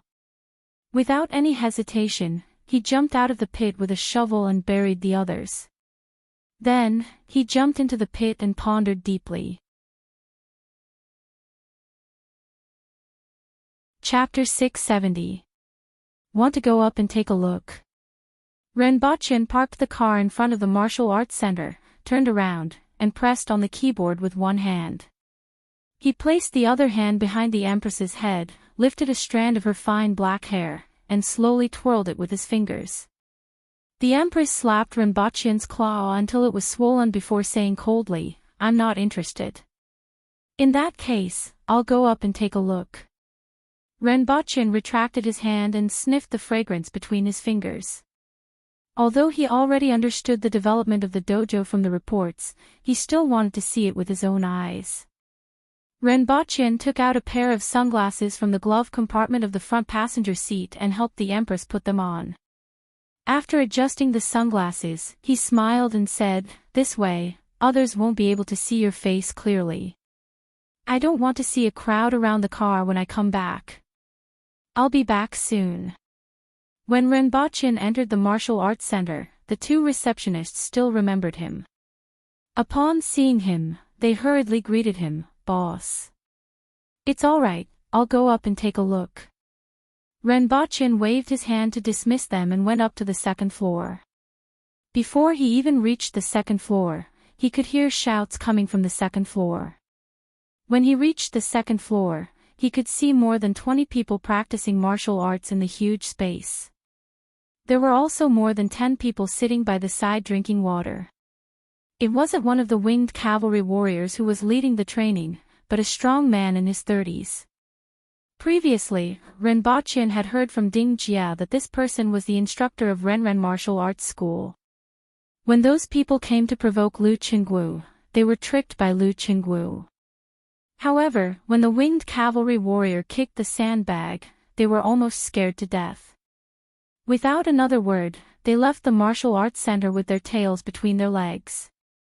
Since they were able to practice martial arts at Renren Martial Arts Center, they were naturally interested in combat. Even though they were frightened at first when they saw an expert like the winged cavalry, they decided to join the martial arts center after pondering for a few days. Not only that, he even bragged about it to his fellow disciples. The people from Renren Martial Arts School couldn't take it anymore. "You guys can leave, but you still want to come back and brag about other martial arts schools." Even if he left, he would still smash the pot.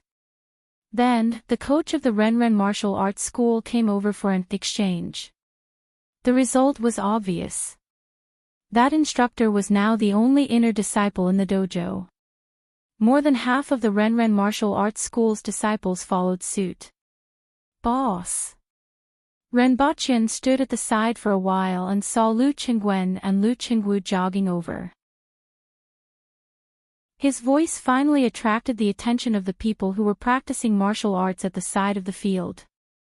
"Boss, why are you here?" Lu Qingwen asked eagerly. "I'm just looking around. It's not bad and quite lively." Ren Baqian nodded. Most of them were brought here by Peng Kaihui. Only a few came later. "After all, boss, you said that you don't want to advertise it. There aren't many people who come and see this martial arts school. The fees aren't low, so there aren't many people who sign up," Lu Qingwen explained. Peng Kaihui was the name of the strong man. It was said that he was originally a first-class Sanda athlete at the provincial level. After he retired, he opened the Renren Martial Arts School. He was quite famous in Shanghai. That's fine. If there were outstanding talents, even if they couldn't pay the tuition fees, they could still be recruited and paid in installments after they got a job. As for ordinary disciples, there's no point in accepting more of them, Ren Baqian said casually. "I understand," Lu Qingwen answered.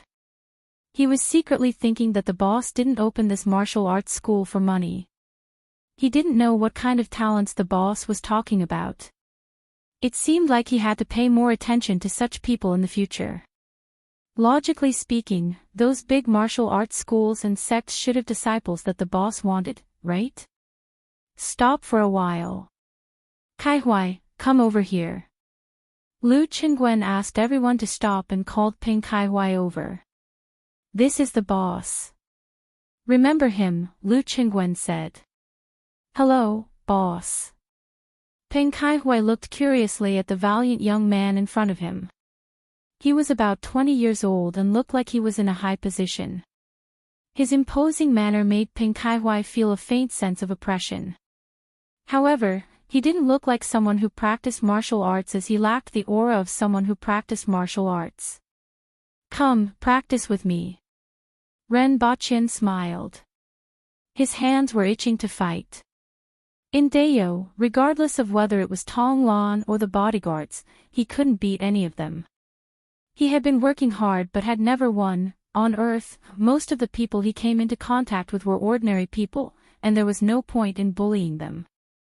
However, this Peng Kaihui in front of him was originally a first-class Sanda athlete at the provincial level.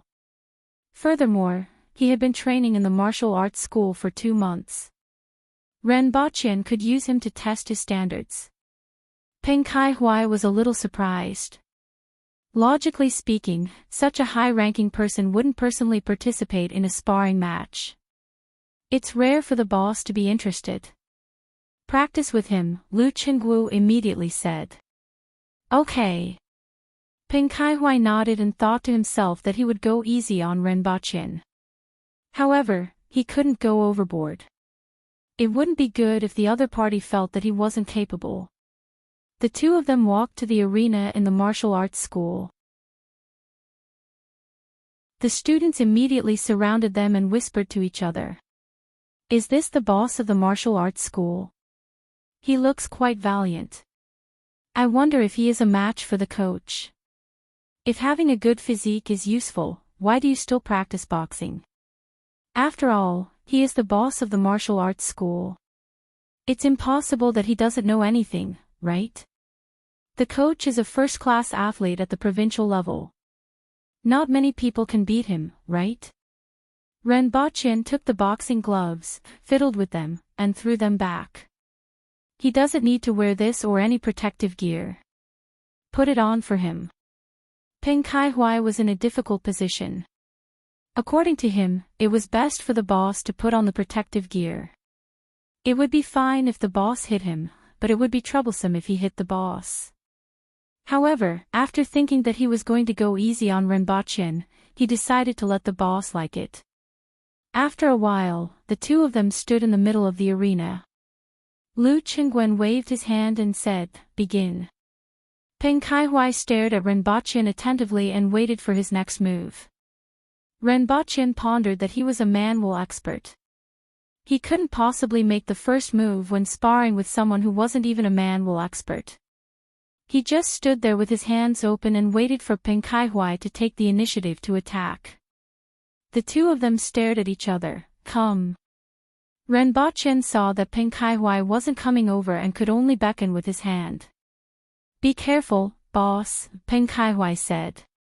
He tiptoed and quickly approached Renbochin. Even though he had learned the boxing of death for 2 months, he still couldn't change his boxing habits. The Aboriginals used the boxing of death with steady steps and powerful movements. On the other hand, Peng Kaihuai's movements were mainly light and agile. After approaching Renbochin, he threw a jab. Then, he threw another jab. Renbochin looked at his opponent's incoming fist and tilted his head slightly to avoid it. He said unhurriedly, too slow. Peng Kaihuai's eyes focused and his next punch pierced through the air toward Renbochin's chest. Renbochin still turned around unhurriedly and appeared behind Peng Kaihuai in a flash. Too slow. Compared to Tonglan, his speed was too slow. It was like the difference between a horse carriage and a Ferrari. He didn't notice it during his daily life, but when he was sparring on the arena, he realized that his opponent's movements were like slow motion in his eyes. It was really too slow. He could see every movement clearly, and every detail was reflected in his mind. He could even guess his opponent's next move based on the subtle movements of his body. His body is slightly twisting, his waist is exerting force, and his shoulders are sinking. Is his next move a whip kick? Renbochin's eyes were on his opponent's legs. Then, he deftly took 2 steps back to avoid it. Move your left hand back. It's a straight punch again. Renbochin turned around unhurriedly. His opponent's fist almost brushed past his chest. Is this the difference between a manual expert and someone who hasn't reached the wheel level? Chapter 671. Everyone outside the arena was dumbfounded as they looked at the 2 people on the stage. Peng Kaihuai's movements were already extremely fast, and they wouldn't be able to react in time. However, the other person just casually walked around the stage and dodged all the attacks. Not even the edges of the attacks could be touched. It was as if they had rehearsed in advance. Peng Kaihuai, who was on the stage, was even more shocked than the audience. Even if it wasn't difficult for a national first-class Sanzhou athlete to defeat him, it was impossible for him to walk leisurely on the stage like this. He felt like he was playing with his nephew when he was a few years old. However, he was now playing the role of his nephew, and the other party was playing with him. At first, he wanted to be waterproof, but now that he had tried his best, he couldn't even touch the other party's side. Was the gap between them so big? Stop. Renbochin stopped and said faintly. Peng Kaihuai stood on the stage and gasped for breath. His eyes were filled with disbelief. The boss was actually a super expert. You are currently the only inner disciple, which shows that you are talented. However, you are still too slow. Practice hard. Renbochin nodded at Peng Kaihuai as encouragement. He thought he would be very happy. After being abused for so long, he could finally abuse others. Logically speaking, he should be happy, right? However, he didn't feel happy at all. It was dull and a little boring. Sure enough, there was no meaning in abusing noobs. It wasn't as exciting as fighting with Tonglan. Renbochin was suddenly stunned. Damn, could it be that he had awakened a strange hobby? How is that possible? Renbochin immediately shook his head. It seemed that he would only feel excited when he fought and won against an opponent who was comparable to him. Unfortunately, he couldn't find it. It was so lonely to be invincible. Renbochin jumped off the stage and walked toward the staircase with his hands in his pockets. Boss, the 3rd floor is that way. The Liu brothers quickly followed Renbochin. I'm not going up. I'm just here to take a look. Now that I'm done, I'm leaving. Be careful not to let those 2 idiots cause trouble. They haven't caused any trouble recently, right? Renbochin asked casually. No, the Liu brothers quickly replied. You should also go to that martial arts center. Although Wanyan often stays there, he doesn't have enough experience. Yes. After Renbochin brought the Liu brothers downstairs, the disciples on the second floor couldn't help but exclaim in admiration. I didn't expect the owner of this dojo to be a master. What level do you think it is? National first-class Sonda athlete. Look at how he's strutting around. Even a national first-class Sonda athlete wouldn't be able to do that. Did anyone record it? I'm recording. Someone immediately shouted with his phone. Give me a copy. In the future, if anyone says that martial arts are bad, I'll use it to slap his face. Send me a copy too. I've sent it to the group. Download it yourselves. Go back, don't worry about me. Renbochin waved his hand at the door. Take care, boss, the two said eagerly behind him. Renbochin pushed open the door and saw the Empress standing on the other side of the car. Her fine black hair was gently fluttering in the wind. As expected, there were many people standing around sizing up the Empress. So many people.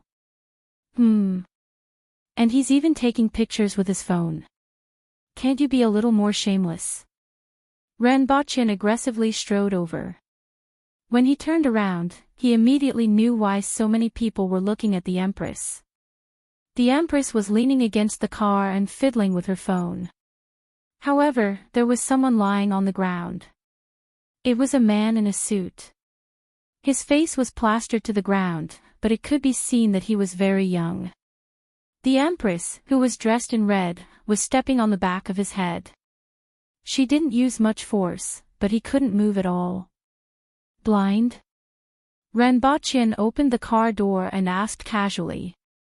There was no need to ask about this situation. Even though the Empress was wearing sunglasses, the half of her face that was exposed and the aura she exuded was enough to make people's hearts flutter. And, the Empress said faintly. She exerted a little force with her foot, and the man fainted. The main reason was that she didn't want to hear the clamor of an ant when she lifted her foot. She was afraid that she wouldn't be able to control herself and would slap him to death. Soon after, the Empress went around to the other side of the car, and the two of them swaggered off. They've left. Let the police come over, someone in a car nearby said through a walkie-talkie. Understood. The two men on the other side of the street put down their phones and said to the police officer in front of them, sorry to trouble you. Also, tell that person to shut up and not get himself into trouble. Understood. The two police officers didn't have any doubts at all. After all, the other party's identification had already explained everything. Brother, I apologize to you on behalf of Qingyun. On the way, Renbochin received a call from Ren Wanyan. With a smile on his face, he gently tapped on the steering wheel with his hand and said, Why are you apologizing? Because she called the police. Yeah. Ren Wanyan responded softly and said, Also, that day at the villa, she ran away. Renbochin said unhurriedly, Actually, there's no need to apologize. You can see that she has a good upbringing. No matter what happens, her first reaction is to call the police. You can see that she knows how to protect herself. However, this also means that she can easily sell out anyone other than you. If necessary, she can even sell you out. Brother. Ren Wanyan's heart tightened, and he hurriedly tried to defend her. Renbochin interrupted him and said, Listen to me. Do you know why I said that? It's because her values are normal and belong to a normal person.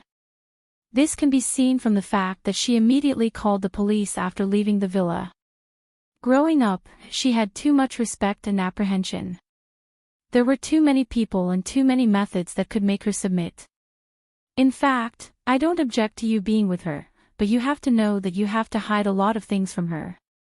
Under such circumstances, she knows that you have a lot of things to hide from her. How long you can stay together is up to you. Do we have so many things to hide from her? Brother, what are you talking about? The more Ren Wanyan listened, the more puzzled he became. There are a lot of things that need to be hidden from her. Although it's not something that can't be done, there are a lot of things that I control that others have been peeping at. Just like the 9th set of guiding techniques that I taught you and your parents. It's the simplest thing, but it's also an extremely important national secret. Therefore, you have to know what you can let her know and what you can't. I got it, Ren Wanyan said. If one day you find out that she's investigating things that you haven't told her, then it means that there's someone behind her. Do you understand what I mean? Will that really happen? Ren Wanyan still found it a little hard to accept. Do you know why I don't object to you being together? If you separate from her, then the women that appear next to you are likely to have all kinds of backgrounds and motives. There will always be people who will use all kinds of methods to send all kinds of women to you. As for her, from her current performance, it can be seen that she is still clean. Therefore, I don't mind if she calls the police. I just want you to hide some things from her. However, even if she is clean now, it doesn't guarantee that she will be clean in the future, Ren Bachin said. Isn't that too exaggerated? Ren Wanyan felt that his brother's words were a little too exaggerated. It was as if he was suffering from paranoia. Ren Bachin sighed and felt that he should tell Ren Wanyan something. Therefore, he said, it's more exaggerated than you think. Do you remember the cow bones that you saw in the villa? I can tell you that they are human bones. The owner of the bones is a secret agent of a foreign country. I have something that a lot of people would want. They can't get it from me, but you are a good candidate. You are my younger brother, and you will gradually come into contact with some things in the future. They are all things that many people abroad and even in the country want. So, you are a very good breakthrough. Hiss. Ren Wanyan took a deep breath. He started to regret making this call. Because of Ren Bachian's words, he felt as if he had fallen into a huge spider web. Now, I have a cooperation with the country, so you don't have to think too much. I am telling you all this just to let you know some things. Actually, you have another option. That is to leave the martial arts school and do whatever you like. No one will find trouble with you. You won't have any worries, and you will be like an ordinary rich person, Ren Bachin said leisurely. We are biological brothers, aren't we? Ren Wanyan asked on the other end of the phone. Yes. Ren Bachin revealed a smile. I am telling you all this so that you can be mentally prepared. As for the rest, you can think about it yourself.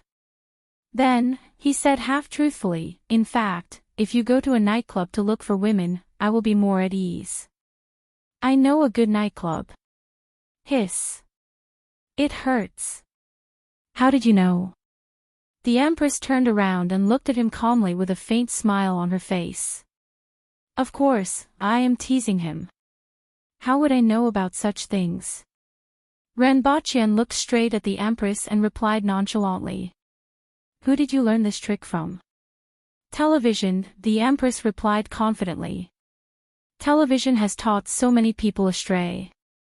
Ever since television came into being, society has become disharmonious. Ren Bachian lamented bitterly. Then, he righteously said, it's all a misunderstanding. Let go of my ears first. Tell me, how did you know? I am wronged.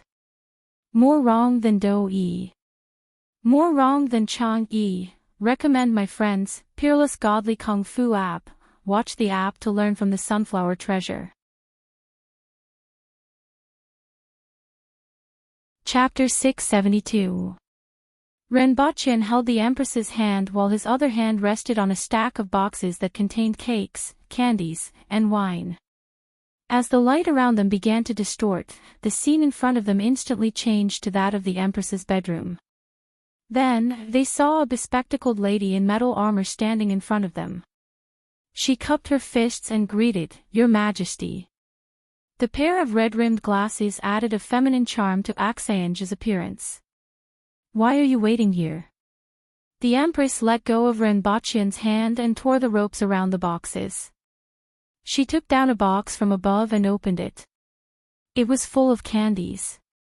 Your Majesty, Great Xia has invaded again. Axiange said in a deep voice. Great Xia had started preparing a few months ago. The Empress had received the news long ago, and even Hongwu had started preparing. As a result, they weren't surprised to hear this. The Empress, who was about to grab a handful of candies, paused.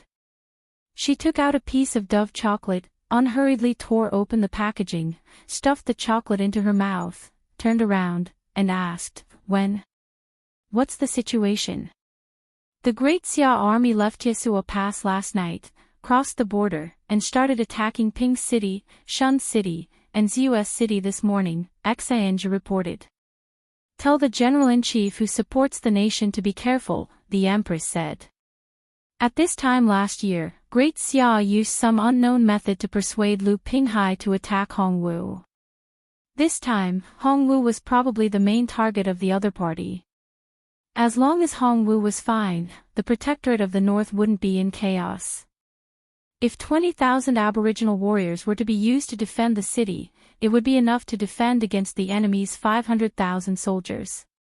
In addition, the Qin nation also strengthened their attack this morning, Axiange added. They can't sit still anymore. The Qin nation is just a small nation. Their army is good at fighting on the water and not on land.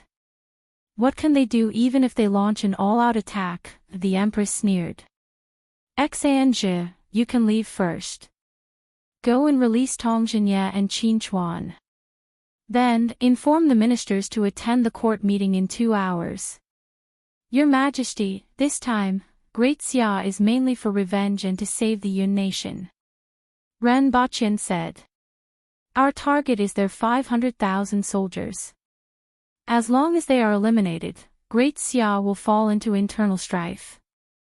No matter who wins or loses, they won't have the energy to worry about us for the next 10 years. I know. The Empress nodded.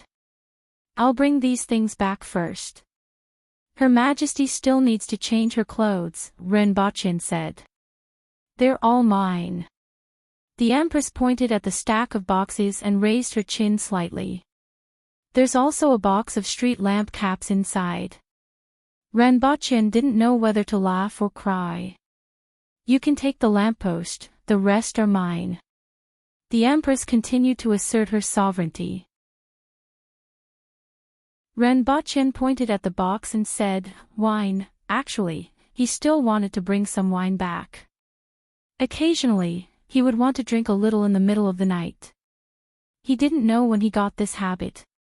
He probably wanted to celebrate his arrival in this world every night. It's all mine. The Empress didn't budge an inch.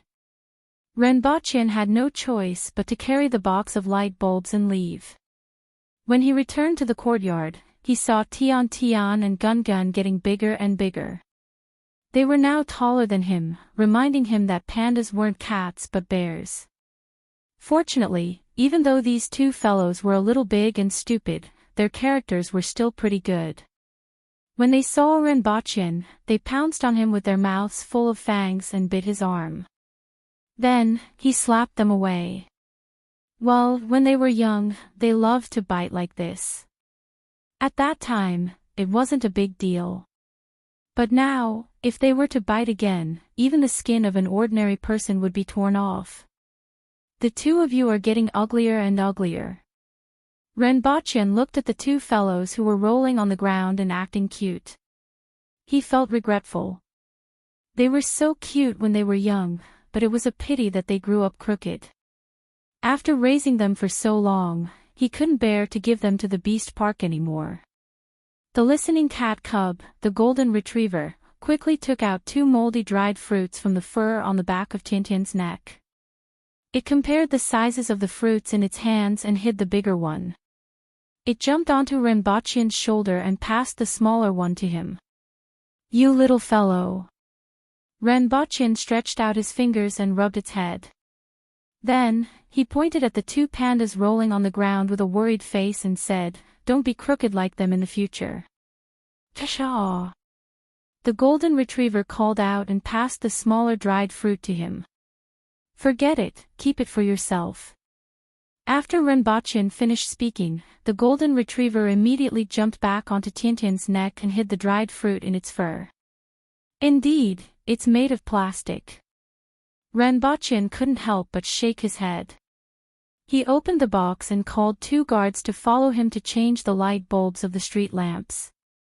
At noon the next day, the plaza between Beihong District and Julian District was crowded with people. The blazing sun in the sky didn't reduce the enthusiasm of the people around the plaza. The entire Public Order Bureau was mobilized to keep the onlookers away. "What are so many people doing?" A passerby who was carrying goods asked in confusion when he saw the situation. "I don't know. I heard that Her Majesty will be here in a while," the person who was called immediately replied. "Roughly when?" "I don't know the exact time, but it should be soon." Upon hearing this, the passerby started to hesitate. Was it more important to deliver the goods or to wait and see the Empress? These two thoughts battled intensely in his mind for 2 seconds, and the thought of waiting to see the Empress won a hard-fought victory.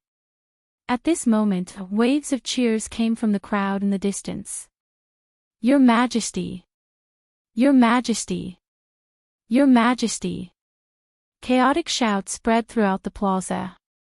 Upon hearing this voice, everyone knew that the Empress had arrived.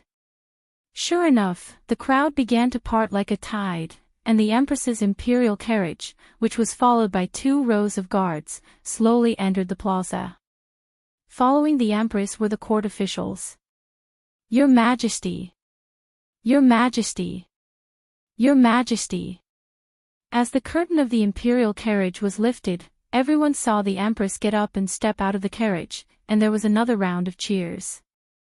"Her Majesty is really loved and respected," Renbochin said.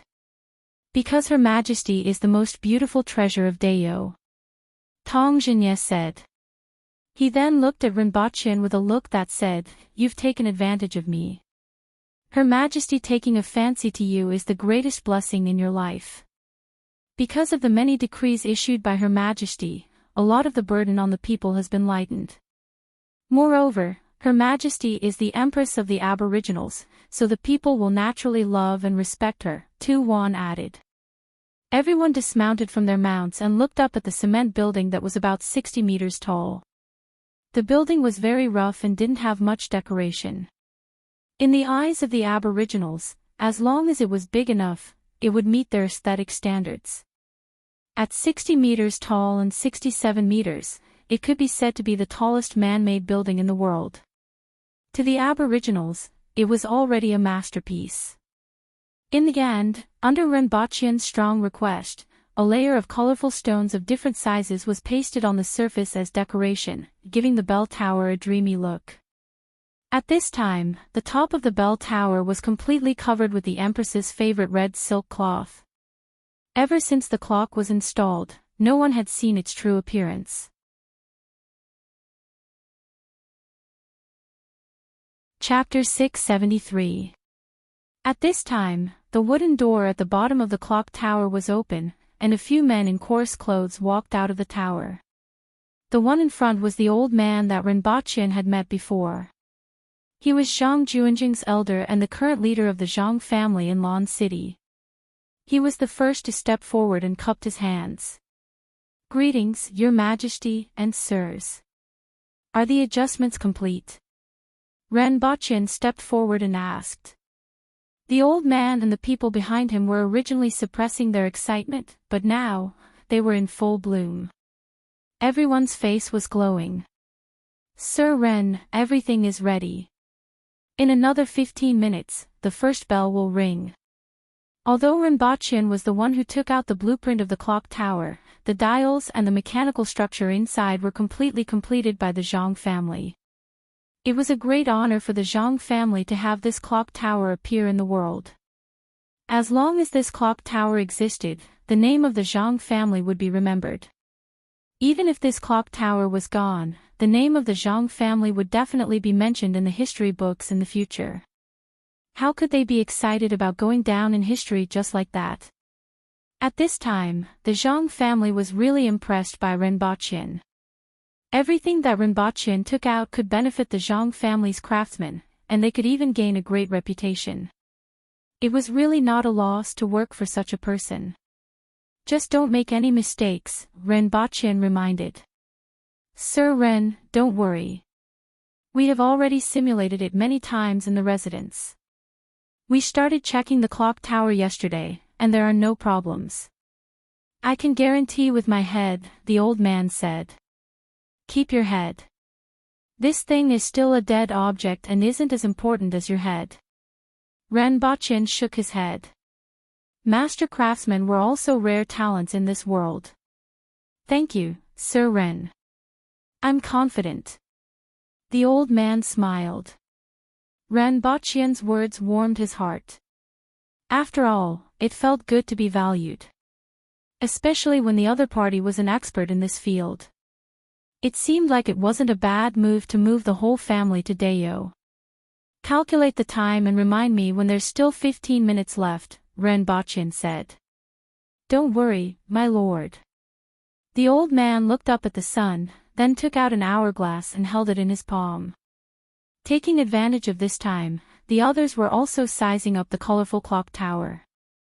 The stone decorations on the surface made this clock tower a little different from the rough style that Dayo had always had. However, under the sunlight, it reflected various colors of light, which was a kind of dreamy color. Does your majesty like it? Renbaqian whispered into her ear. Not bad. The Empress nodded. I want to build one in the palace. Why don't we build another observatory on top of the clock tower?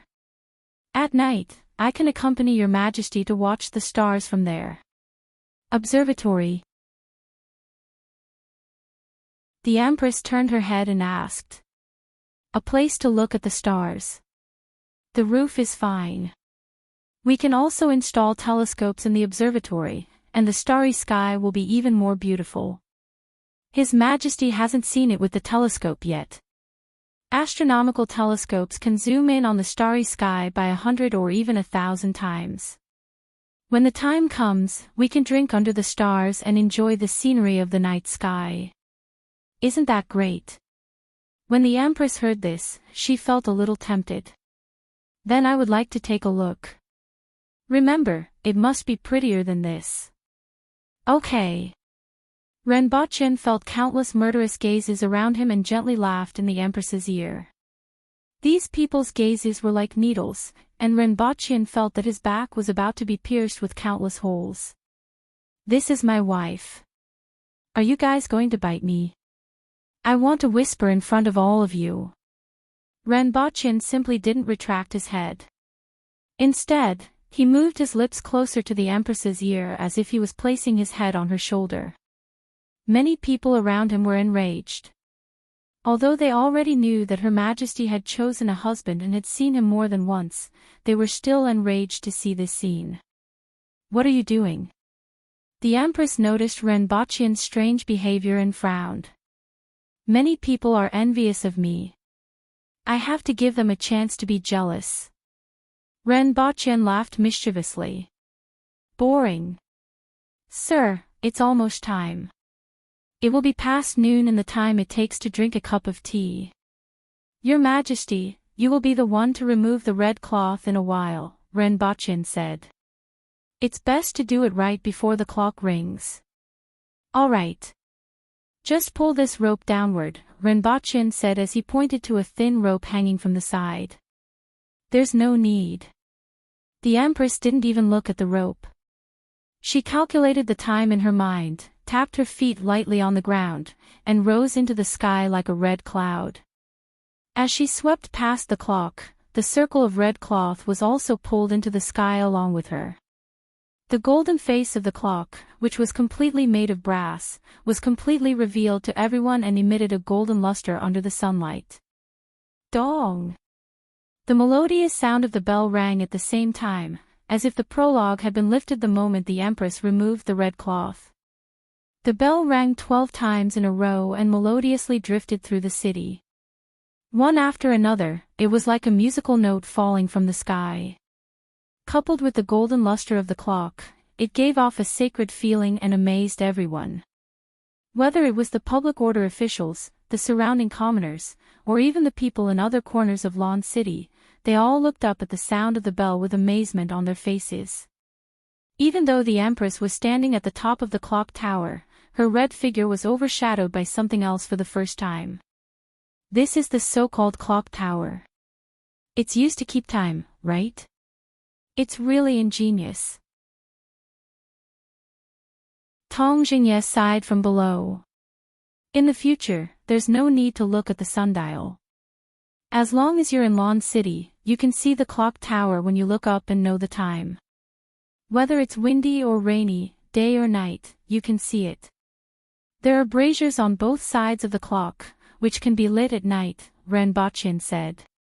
I actually want to let the people from Great Xia and the Yun Nation take a look and ask them if they can make this thing. Tong Jingye laughed heartily. He was looking forward to seeing the reaction of people who came to Lawn City and saw this clock tower. Great Xia and the Yun Nation don't have it. This is the only one in this world, the old man from the Zhang family said while stroking his beard. However, if they see this thing, they might be able to figure it out after a few years or more. It doesn't matter. By the time they figure it out, we will already have a better one, Ren Bachin said. That depends on Sir Ren, Tong Jingye said with some regret. In fact, the Ministry of Works is the most suitable for Sir Ren. Unfortunately, Sir Ren is still unwilling to join the Ministry of Staff. For the rest of the afternoon, countless people raised their heads near the clock tower to study how this thing rotated. Every time the clock chimed on the hour, they would burst into cheers. Most of them felt that there must be a few people inside the clock tower constantly rotating the hands on the clock tower. At night, the crowd began to gradually disperse. After nightfall, the braziers on both sides of the clock tower lit up with flames that were 5 feet high, brightly illuminating the entire clock tower. The people in the city, who had already been amazed by the clock tower for the whole day, were once again amazed by the clock tower in the night. Many of the people who had dispersed returned to the bottom of the clock tower and looked up at the light in the night sky. For half a month in a row, the citizens of Lawn City, who had nothing better to do after nightfall to beat their children and clap for their loved ones, sat in their courtyards, looked up at the clock tower in the distance, chatted, beat their children, and then returned to their houses to clap for their loved ones. Chapter 674. Ren Bachin walked up to the podium and placed the book on the table. He looked down and saw an empty seat in the middle. He asked doubtfully, Su Peng, where's Du Lao Lu? Why isn't he here? Su Peng was already worried. When he heard Ren Bachin's question, his expression didn't improve. He stood up and replied, Teacher, he can't come. Why?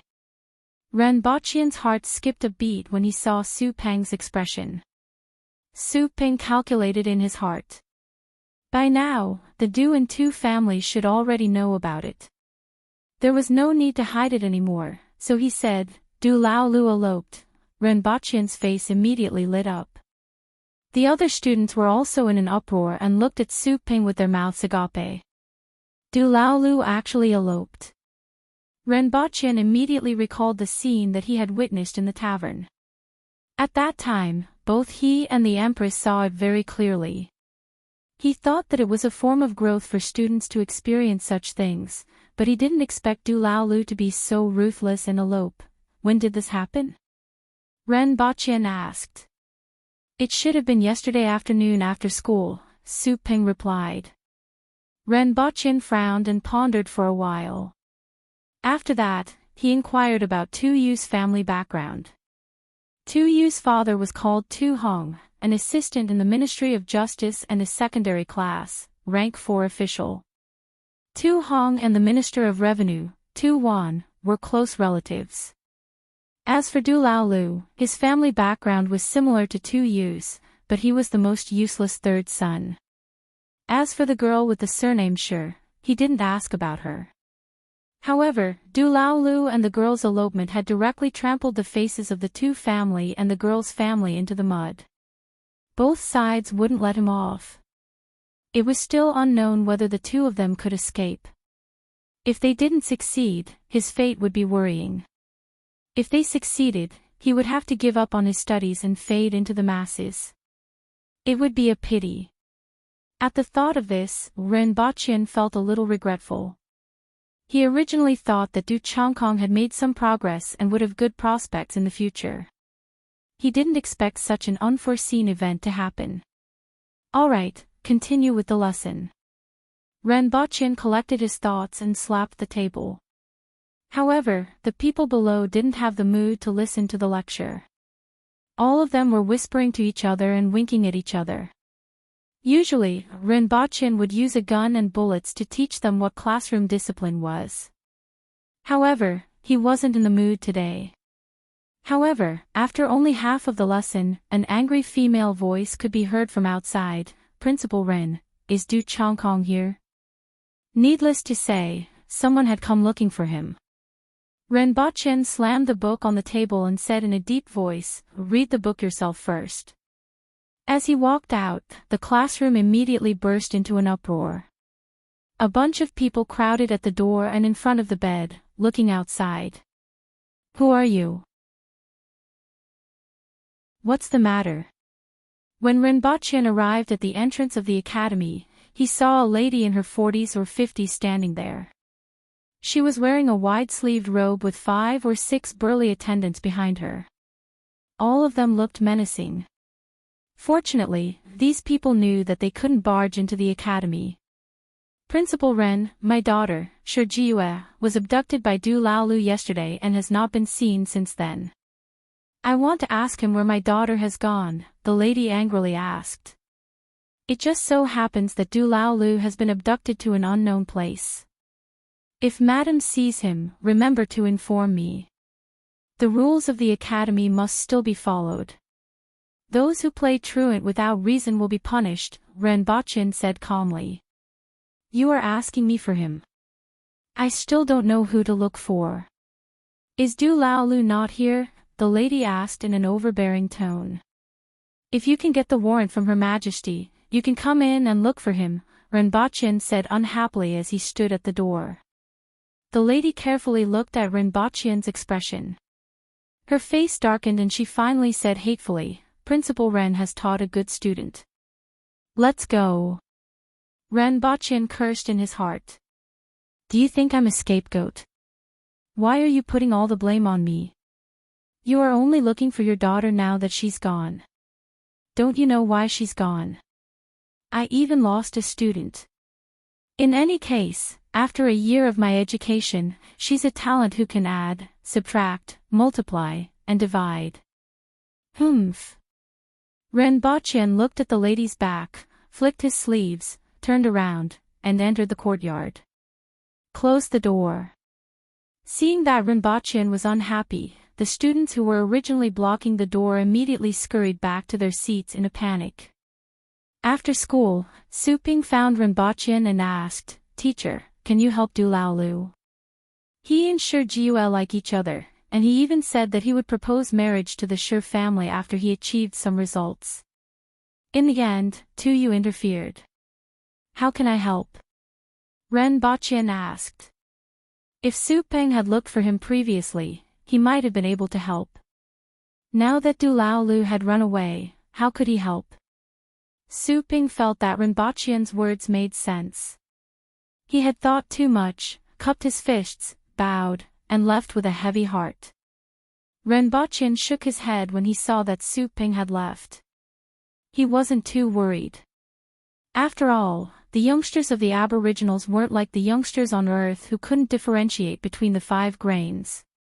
In any case, they were at the Kismet Heaven level and were much stronger than ordinary will experts. As long as they didn't provoke the beasts in the deep forests, they wouldn't be in much danger. It all depended on when the two of them would be caught and brought back. Many of the Aboriginals were originally hunters in the mountains, and many of them were good at tracking. Rinpoche wasn't optimistic that the two of them would be together after eloping, and it was only a matter of time before they were caught and brought back. After returning to the palace, Rinpoche first asked for the Empress's whereabouts. She was still discussing with the ministers about Great Xiao's movements in the imperial court. This was because Great Xiao's movements over the past half a month seemed to be very aggressive on the surface. They had been attacking the cities non-stop for more than half a month, but the 500,000 soldiers surrounding the three cities hadn't made much progress for more than half a month. This was somewhat suspicious. In the previous battle, Ziyue City was breached in just one night. The Deputy Protector General was besieged by many experts and died on the spot. With such a comparison, the problem could be seen. After returning to Pingle Park, Rinpoche gave Tian Tian and Gun Gun, who were about to pounce on him, a slap each. Then, he strolled to a lake in the palace. The lake wasn't considered big, and its diameter was less than 300 meters. There weren't any waterside pavilions or pavilions on it, and it was surrounded by a circle of trees. Through the clear lake water, Rinpoche could see a guy with a body full of green scales lying at the bottom of the lake. Rinpoche first found a comfortable place to sit. It was a rock that protruded from the shore. He felt pretty good as he sat there and enjoyed the surrounding brightness. Then, he shouted, "Chishui!" At the bottom of the lake was the Kirin that Rinpoche had ridden before. However, it plunged into the lake after returning to Dayo. Rinpoche would occasionally come to take a look when he had nothing to do, but he had never seen it come out.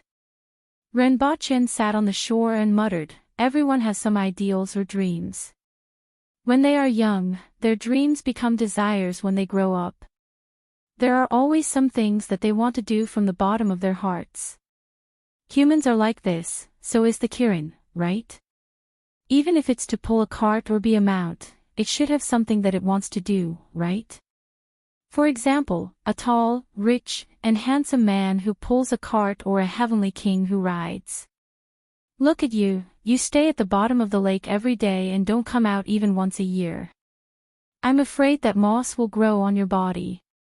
Fortunately, you're in the water. Otherwise, your body would stink. Do you know that humans who stay at home every day are called otakus? What should a Kirin be called if it hides in its nest every day? Otakus. Speaking of which, I still don't know if you are male or female. You didn't let me take a look back then. Do you have anything you want to eat? For example, sashimi.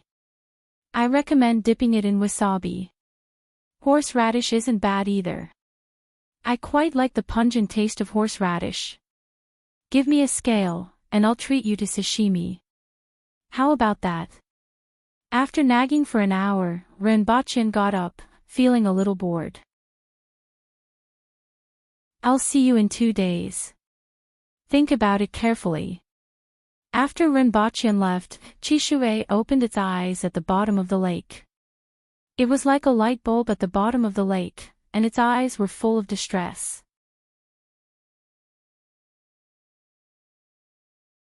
Chapter 675.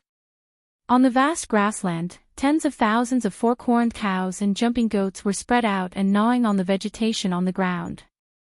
The sound of hooves could be heard, and a group of cavalrymen riding fork-horned cows appeared at the edge of the grassland.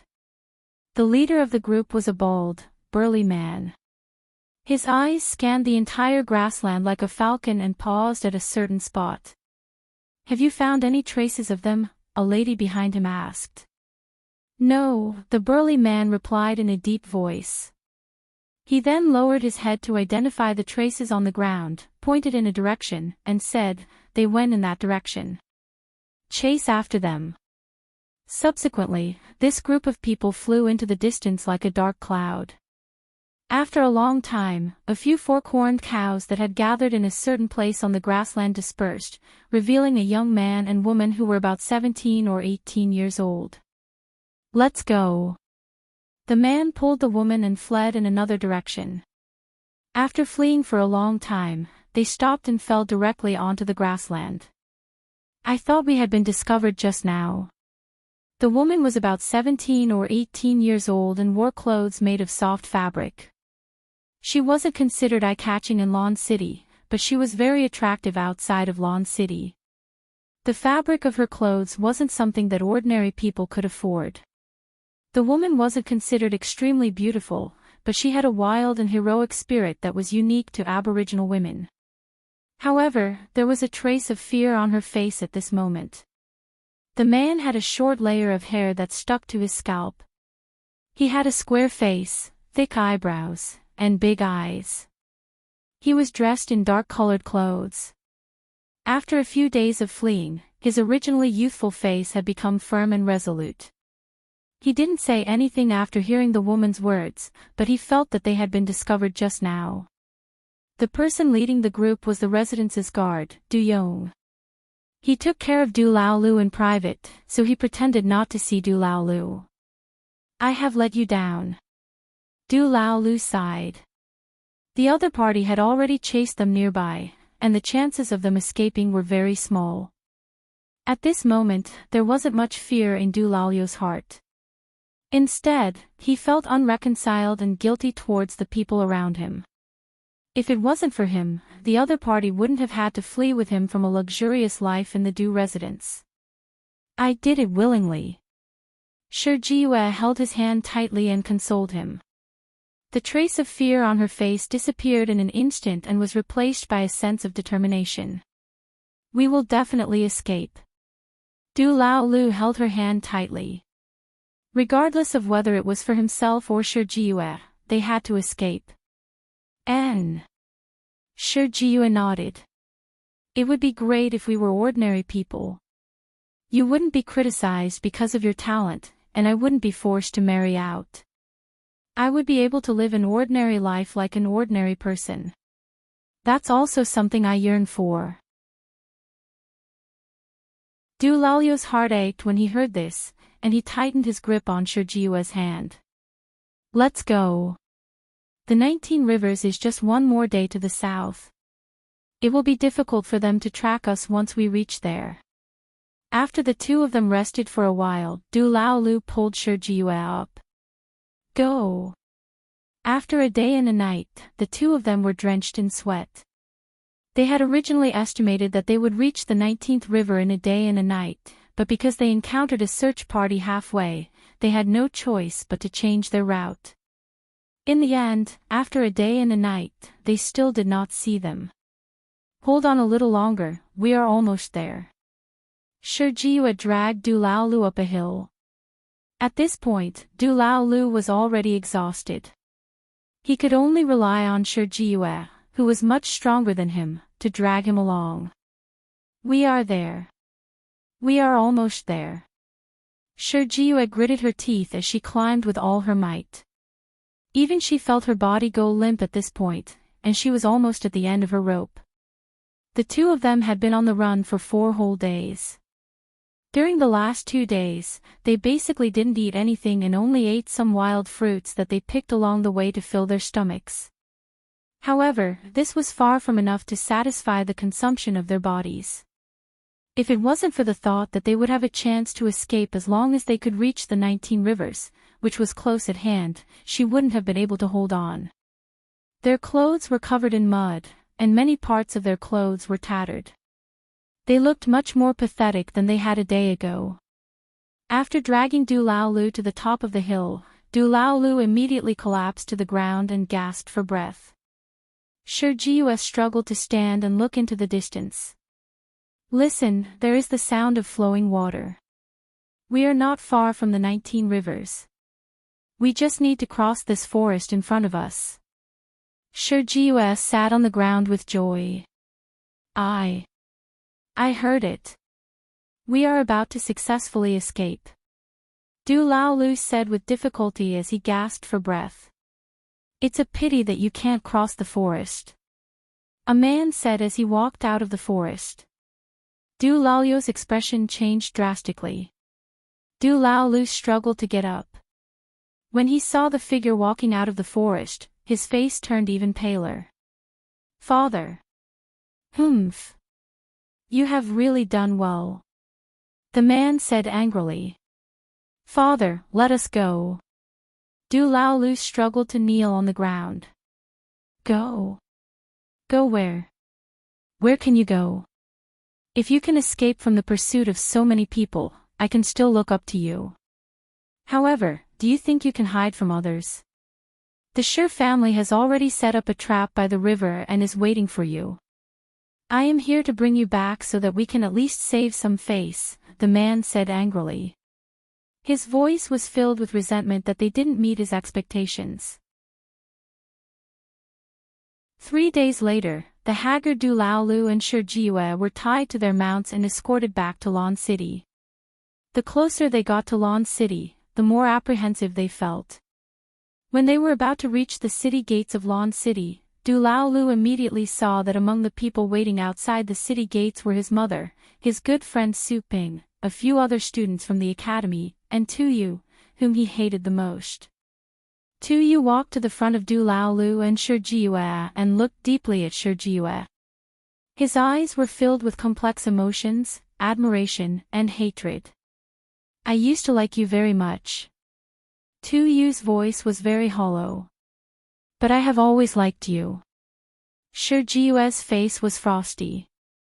A strange smile appeared on Tuyu's face. The marriage has already been decided. Even though such a thing has happened, I will still marry you. Hee hee. Hee hee hee hee. His laughter was filled with coldness. Then, he approached Dulaolu and said softly, Do you think you can escape? Do you think you can remain unscathed after trampling on the Sher and two families' faces? Do you know, I really like to see you struggle like bugs with their tails stepped on. However, you are powerless and can only struggle in vain. I want to challenge you to a duel. The winner can marry Shirjiue. Dulaolu suddenly roared. He knew that if nothing changed, Shirjiue would definitely marry Tuyu. Tuyu might have loved Shirjiue in the past, but his words just now made him realize that he would definitely take revenge. He definitely couldn't let Shirjiue marry Tuyu, even if it meant death. Useless. What a disgrace.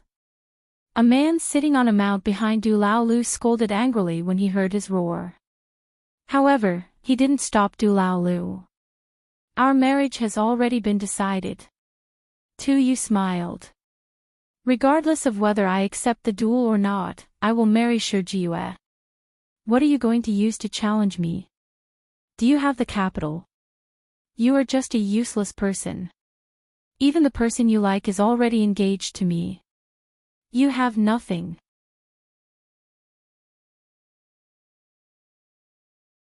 Chapter 676. You were the one who proposed the duel, and the two family agreed to it.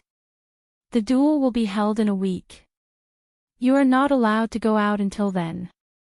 Dulalu's father threw him into the room and said to him. Before leaving the room, he thought of something and turned to look at Dulaolu. You are really useless.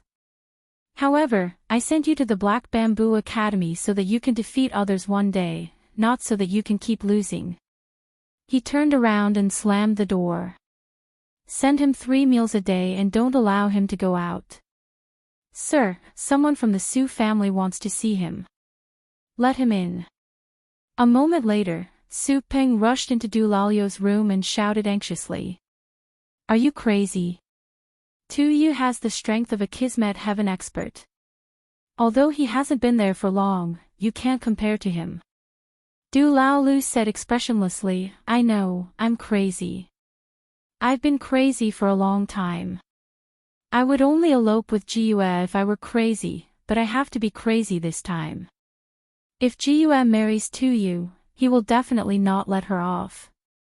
What should we do now? Your duel is in a week. You won't be able to defeat him even after a year, let alone in such a short time. Su Ping paced around the room worriedly. I beg you for a favor. Dulaolu sat in front of the table and held his head with one hand. Su Ping stopped pacing and looked at Du Lao Lu. Say it. I will definitely help if I can. Du Lao Lu raised his head and said seriously, I should have gone personally, but I can't go out. Help me ask Yagüe. He must have a way. Su Ping hammered his bald head. This was a solution. There was no doubt that Yagüe's strength was low. A year ago, he couldn't even defeat a child. However, Yagüe had a lot of good stuff in his hands. If he could get a few of them, he might be able to win. All right. Su Ping immediately nodded. I will ask Yagüe tomorrow. The next morning, Su Ping was surrounded by many students when he arrived at the academy. Du Lao Lu was caught. Although he was caught, he still acts like a man. He challenged Tu Yu.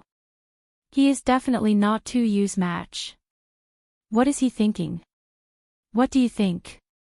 In this kind of situation, even if they died, they had to fight. He abducted Shi Jiue and ended up being caught. Now, Tu Yu hates Shi Jiue too. If Du Lao Lu were to cower now, I would look down on him. That's enough. Stop arguing.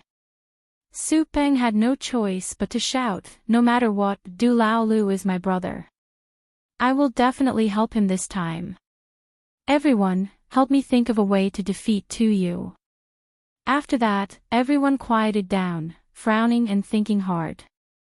Four-way heaven can't possibly win against Kismet heaven. Tong Lan snorted. It's impossible to win using normal methods, but if you want to use abnormal methods, you'll have to ask Yagüe, Shirgan said with a chuckle. Su Ping nodded and said, I think so too. I'll go and beg Yagüe later. Shirgan thought about it and said, I'll go with you. It's best to send more people. Tong Lan, are you going? Not going. Although Shi Jiue is a little pitiful, I don't want to beg him. Are we going to beg Yagüe when he arrives? Su Ping asked. Let's wait until after school. After class, Renbaqian returned to his office and sat down. Then, he saw a few people rushing in. They were Su Ping, Shirgan, and two girls. Teacher, Du Lao Lu has been captured and is now locked up at home, Shirgan said. I already knew about it yesterday. Renbaqian looked at everyone and asked, Did you guys come here to tell me about this? Su Ping quickly stepped forward and said, Teacher, please help Du Lao Lu. Teacher, please help Du Lao Lu. Du Lao Lu escaped with Shi Jiue and is now hated by Tu Yu. Tu Yu will not have a good life if she marries him. Du Lao Lu has no choice but to challenge Tu Yu to a duel in a week. If it's a normal duel, Du Lao Lu won't be Tu Yu's match no matter what. Only you can help him. I can't help you with this matter.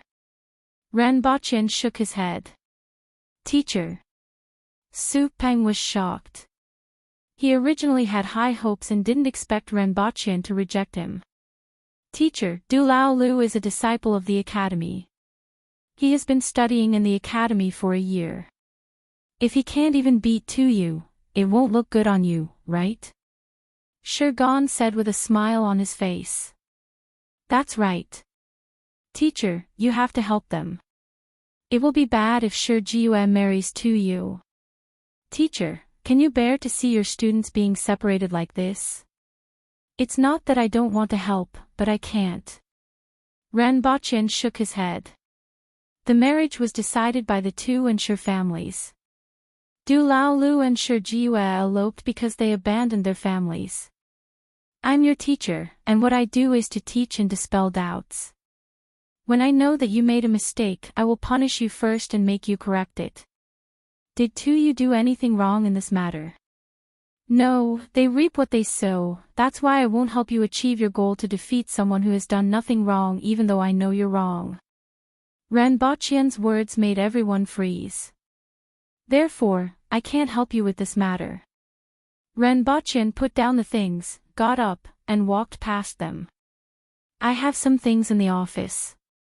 If they are lost, all 4 of you will be punished to wash the toilet for a month. After he finished speaking, he didn't care about the others' reactions and went back to the palace with his guards. Tuyu wasn't wrong in this matter, but his mouth was too smelly. Humph. What does Yague mean? Supeng was a little stunned. Stupid. He already told you that the things are in the office. However, the 4 of us will be punished to wash the toilet for a month. The smile on Shirgan's face finally disappeared. When was the last time they had to wash the toilet? It seemed to be 2 months ago, and it was no different from yesterday. Didn't he disagree? Why did he leave the things behind? Su Ping didn't understand. If he agreed, it would mean that he interfered. He obviously didn't want to interfere in this matter, but we stole it ourselves, so we can't blame him. He will also punish us. Shirgan said with an ugly expression. He already made up his mind. You can do it yourself. I didn't have to come at all. The other 2 female students were also speechless. Let's wash it then. Su Ping grinned. Hurry up and find where the things are.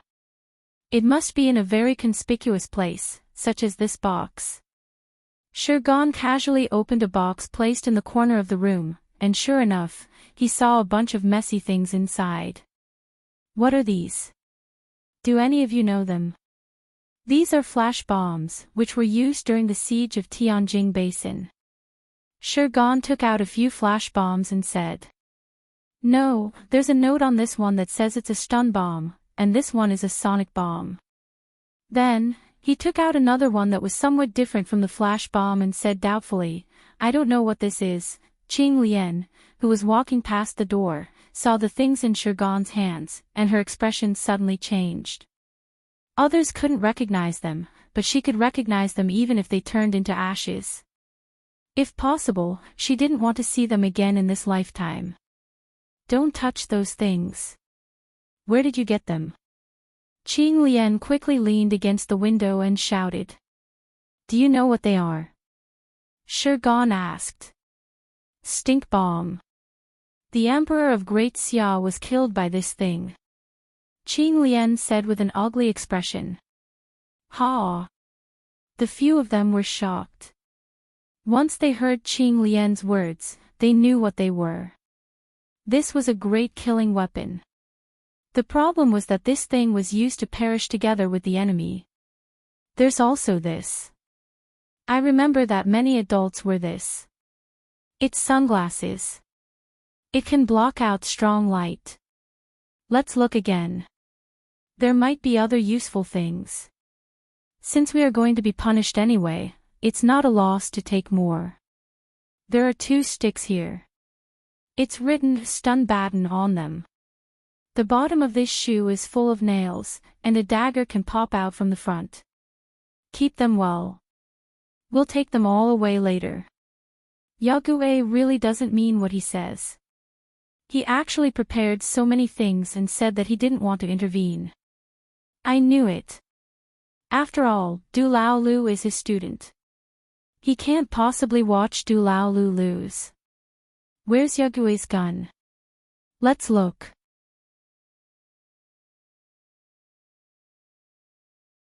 Chapter 677. The duel between Du Laolu and Tu Yu was only between the younger generation of the 3 families. The huge gap in strength between the 2 made the 3 families believe that this duel was just a formality. Even the Du family felt the same way. As a result, no one publicized it or paid attention to it. Even Tu Yu's aunt, Tu Wan, didn't care. To her, this was just a fight between children. If it wasn't for the elopement of Du Laolu and Shi Jiyue, causing the 3 families to search everywhere, Tu Wan wouldn't have heard of this. However, the day before the duel, the Empress suddenly mentioned this matter and revealed that she wanted to take a look. While many people were puzzled, this matter also caught the attention of many people. The location of the duel was almost changed from a small courtyard to the square in front of the palace. When Renbochin heard this news, he immediately felt like he was lying in bed and got shot in the knee. If this duel was really held in the square in front of the palace, he would really be the scapegoat. The Empress wouldn't let him off. The big shots wouldn't let him off either. For the next 10 days to half a month, everyone would first have to stand in that overwhelming stench for half a day before going to court, and then go to court with that stench. That scene was simply unimaginable. Can't it be held in front of the palace? Why? The Empress was puzzled when she saw Renbochin's big reaction. No matter what, it can't be. That's simply suicidal. Renbochin looked solemn. Did you intervene? What did you give him? The Empress asked. No, absolutely not. Renbochin repeatedly denied. In fact, he was in the wrong in this matter. Why would I intervene in this matter?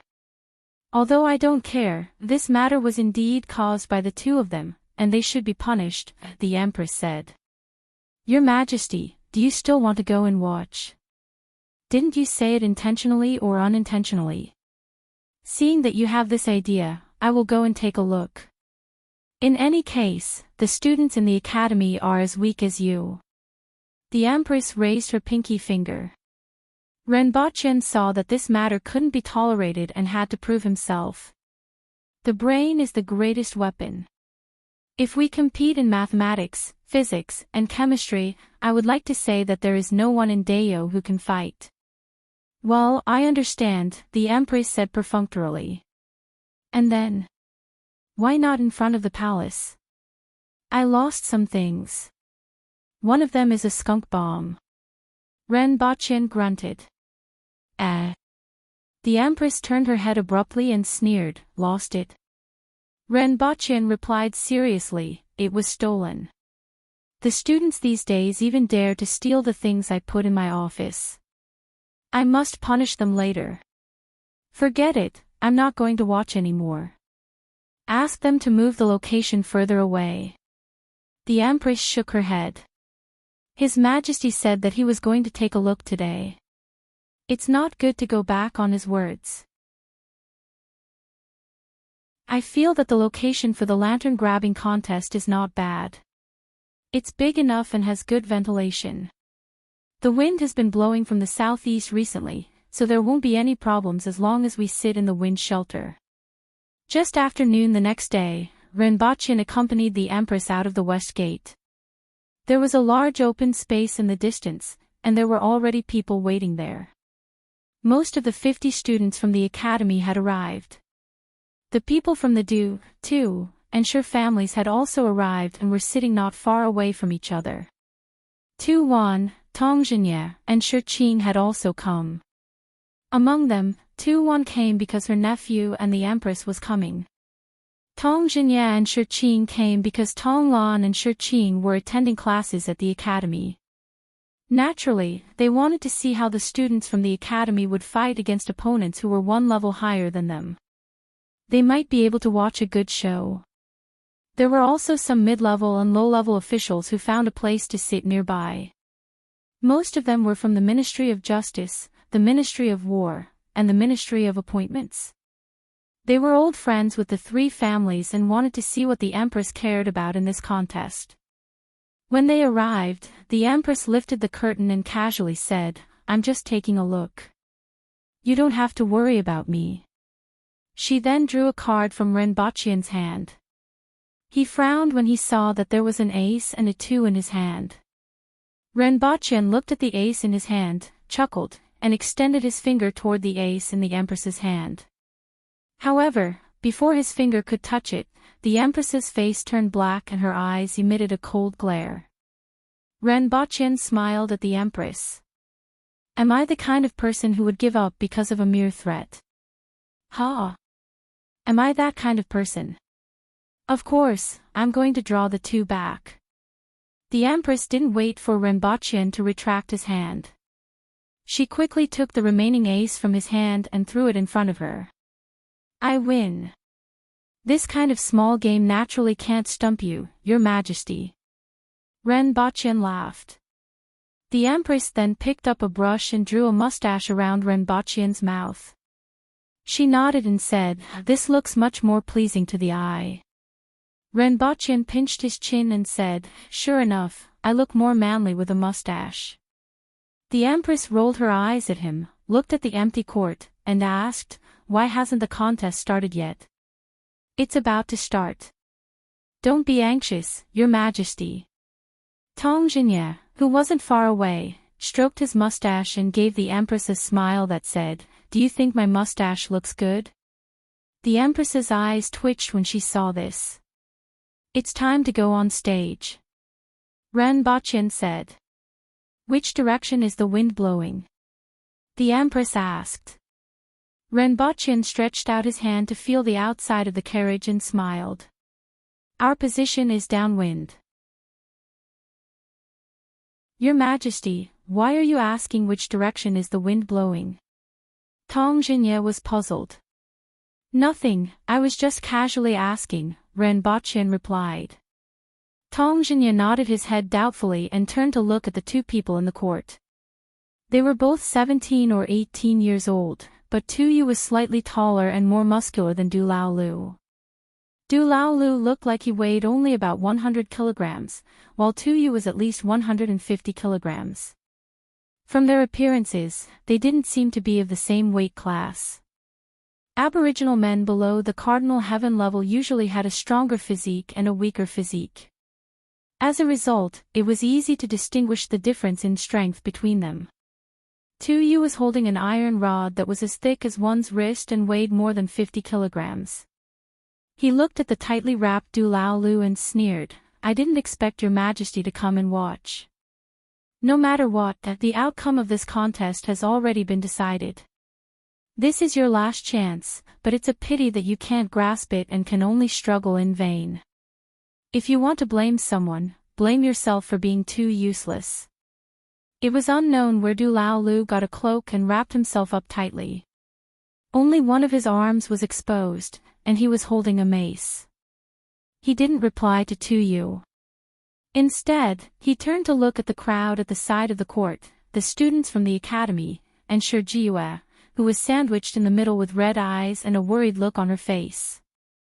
Following which, he turned to look at Tu Yu and said, "Even if it's for Jiue, I have to win even if I have to die." "If it's a contest of eloquence, you might really win," Tu Yu said sarcastically. "However, eloquence isn't as useful as strength." One of the guards from the Tu family walked to the center of the court. He raised his hand above his head and then waved it down. Immediately, a shallow scratch appeared on the ground, as if it had been cleaved by something.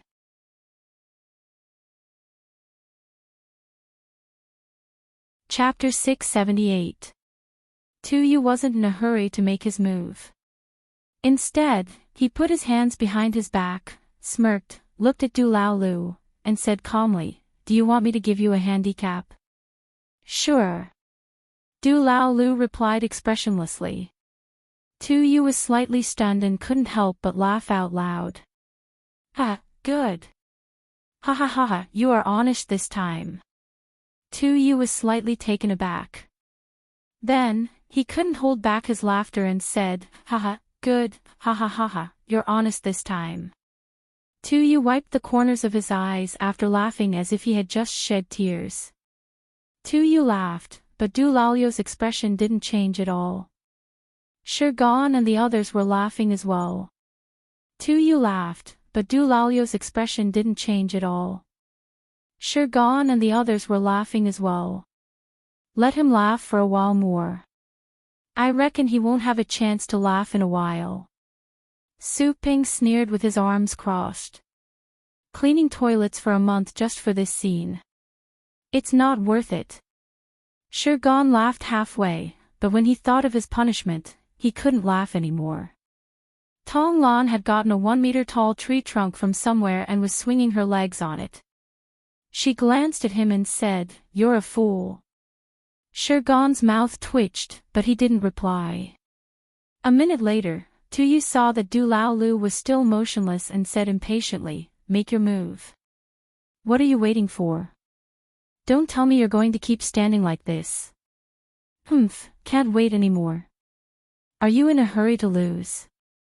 Du Lao Lu sneered.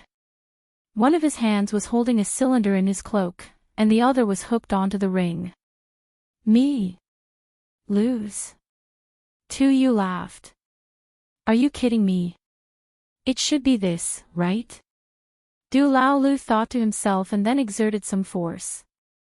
With a soft sound, he pulled the ring out. He then raised his arm, and the cloak unfolded behind him. Everyone then saw what Du Lao Lu looked like under the cloak.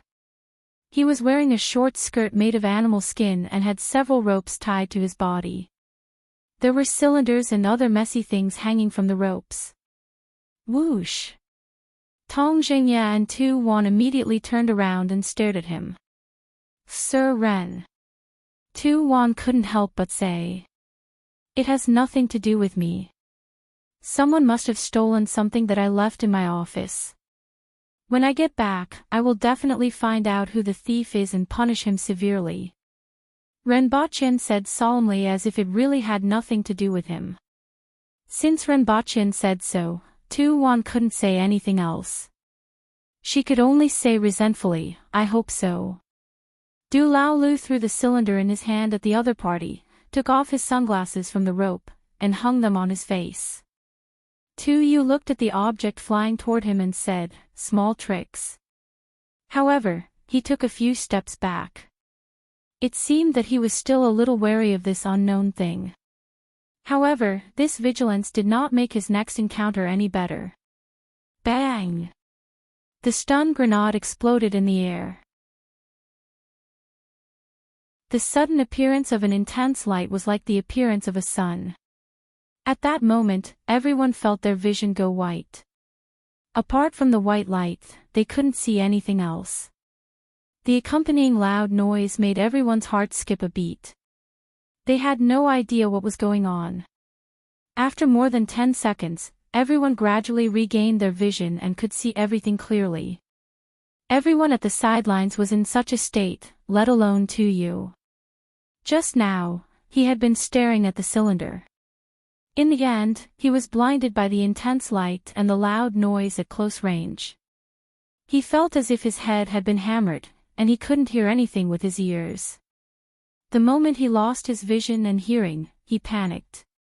However, these Aboriginal youths weren't rookies who had never fought before. Even the children of the city officials had sparred with the guards and fought quite a bit. It could be said that every Aboriginal youth had rich fighting experience.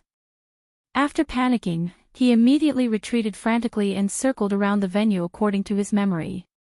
Damn it! As long as I can see again, I can easily defeat him. Tu Yu cursed in his heart as he kept changing his position with his eyes closed. Even though he couldn't see, he was much faster than Du Lao Lu. Furthermore, the venue was huge, so Du Lao Lu had to constantly adjust his direction to intercept him. However, the sudden loss of his vision still caused him to stagger a little. This was the scene that everyone saw after they regained their vision. The right move. Many people secretly nodded in their hearts. Then, they began to wonder what was going on with the cylinder that suddenly exploded with a strong light and a loud sound. Everyone at the sidelines discussed spiritedly and looked at the Empress's carriage from time to time. After all, this thing was too recognizable. It was basically the right choice to look for Rinpoche for something that they had never seen before. Actually, it has nothing to do with me, Rinpoche said innocently as he sat in the carriage and noticed that everyone was looking at him from time to time. Who do you think will believe you? The Empress asked casually. However, this thing is really useful, especially at night. I brought some back recently. Your Majesty, get someone to send them to Protector Z and General-in-Chief who supports the nation for night attacks, Rinpoche said. These days, he would bring back stun grenades whenever he had nothing to do. Currently, there were nearly 10,000 of them in Pingle Park, filling up an entire room. All right. The two of them casually chatted and looked at the venue. Du Chongkong had finally gotten close to Tu Yu. His muscles bulged as he swung his mace at Tu Yu. Clang! Even though Tu Yu couldn't see or hear it, he could feel the sound of the mace piercing through the air. He immediately raised his iron rod to block the attack. Then, he brandished the iron rod that weighed more than 50 kilograms and smashed it in Du Changkong's direction. Like falling rain, every hit of the rod created a pit the size of a washbasin. The soil around him was splashed everywhere. Tu Yu pushed Du Laolu away with a flurry of blows, turned around, and ran away without thinking. Once again, the scene of Tu Yu running away and Du Laolu chasing after him appeared on the scene.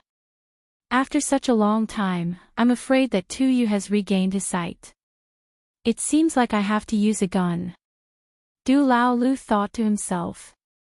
Without any hesitation, he took out his pistol and pulled the trigger at Tu Yu while chasing after him. Bang!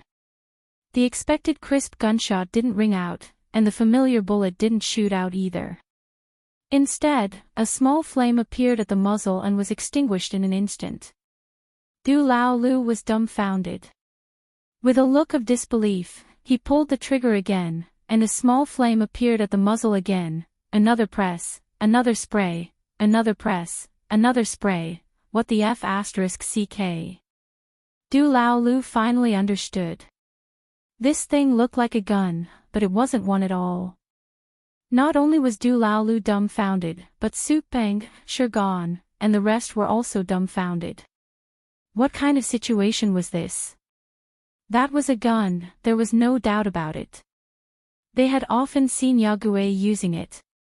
After all, Yagüe didn't carry the big gun every day.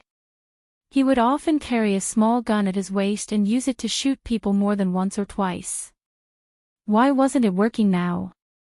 The Empress looked at Rinpochen with an embarrassed look and asked, "What's this?"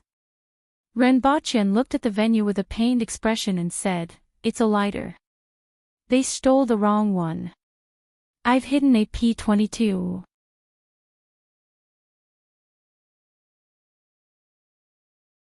Chapter 679.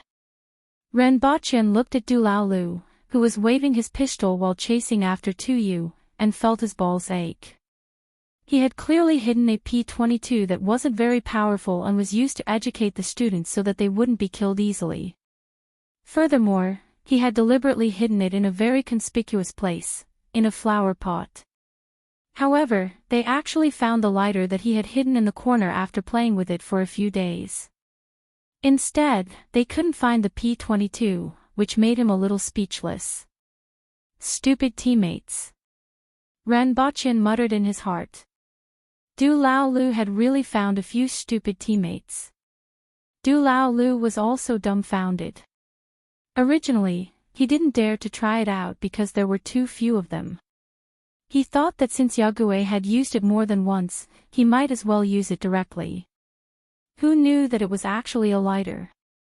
Yagüe, why did you hide this thing in the office? You are simply killing me. Du Laolu threw the pistol away with a resentful look on his face. He was determined to go all out. He took out the stink bomb, pulled the ring, and threw it at Tu Yu. The stink bomb began to emit white smoke while it was still in the air. A strong, life-doubting stench swept out from the center of the stink bomb. Tu Yu was madly sprinting all the way to take a deep breath of fresh air. This smell, which smelled like 100 tires being burnt together and mixed with 82-years-old feces, suddenly rushed into his nostrils. That stench seemed to have solidified into a giant hammer, which was constantly hammered on his head and chest by 1,000 gene arm strength, causing him to almost suffocate and see stars in his head. At that moment, Tu Yu's mind went blank. He fell to the ground in a somersault, rolled 360 degrees on the ground, covered his nose, and began to violently retch. Even though Du Laolu was already mentally prepared for this, the moment he smelled the stench, he felt the same as Tu Yu. He first felt as if his head was being hit by a sledgehammer, and he began to interrogate himself about the meaning of life. Looking at the white smoke in the air, Tong Jinya's expression suddenly changed, and he disappeared in an instant. He was too familiar with that thing. He and Qin Chuan had thrown that thing under their feet and stood in it for a full hour. The result was mutual destruction.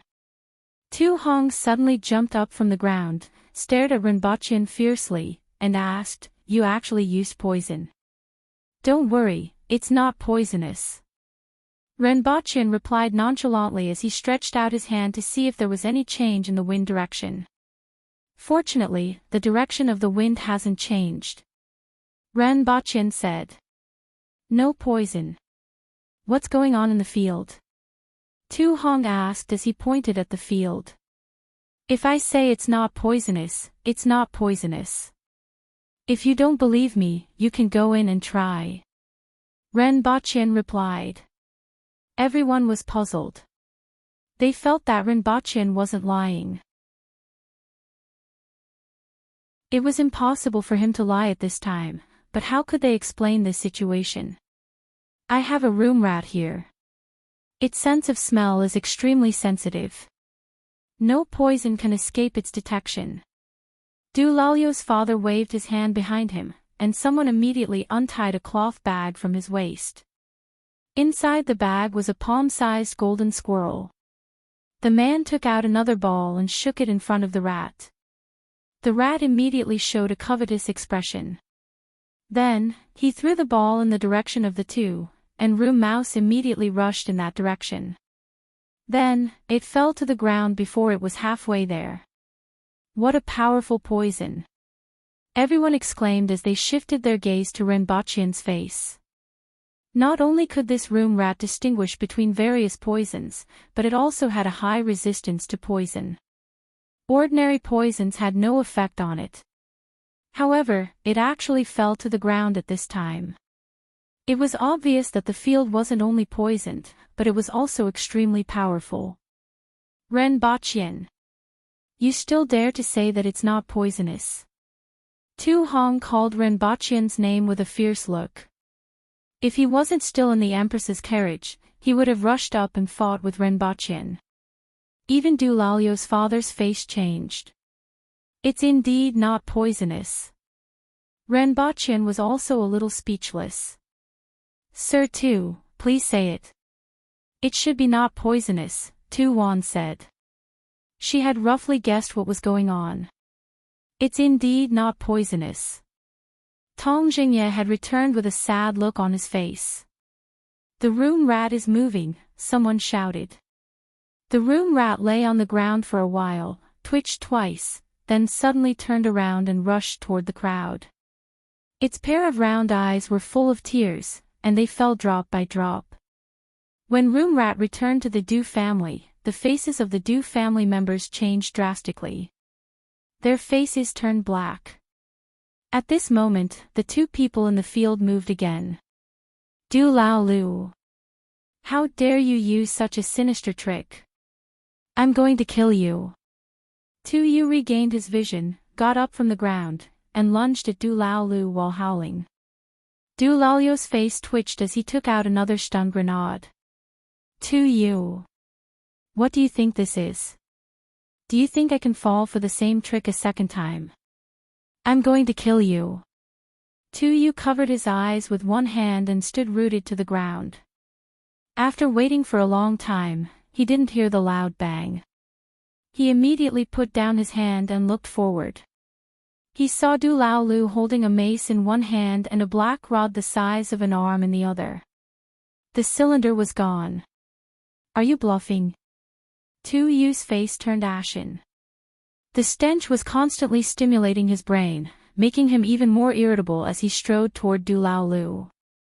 However, Du Lao Lu suddenly retreated. Bang! The ground where Du Lao Lu had just been standing suddenly erupted with the same intense light that shone on Tu Yu. Once again, Tu Yu couldn't see anything but a vast expanse of whiteness. "At least he has some brains," Rinpochen praised. Everyone clearly saw that when Tu Yu covered his eyes, Du Lao Lu placed the stun grenade under his feet and stepped on the handle. As he stepped back, his feet left his original position, and the stun grenade exploded. "Don't panic. Although I can't see it, I can feel the wind brought by the mace. I'm faster than him, and as long as he attacks again, I can finish him off with one strike. Even if it's an exchange of blows, I can seriously injure him with one strike.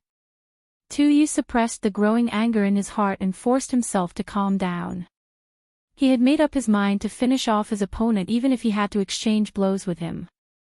However, this time, Du Laolu didn't rush forward to attack like he did previously. Instead, he circled around Tuyu twice from a few meters away before quietly approaching him like a thief. It's useless. As long as he wields his weapon, Tuyu will be able to feel the wind. I'm sure that's what Tuyu is thinking, the surrounding crowd said. However, unexpectedly, Du Laolu didn't have the slightest intention of wielding his weapon.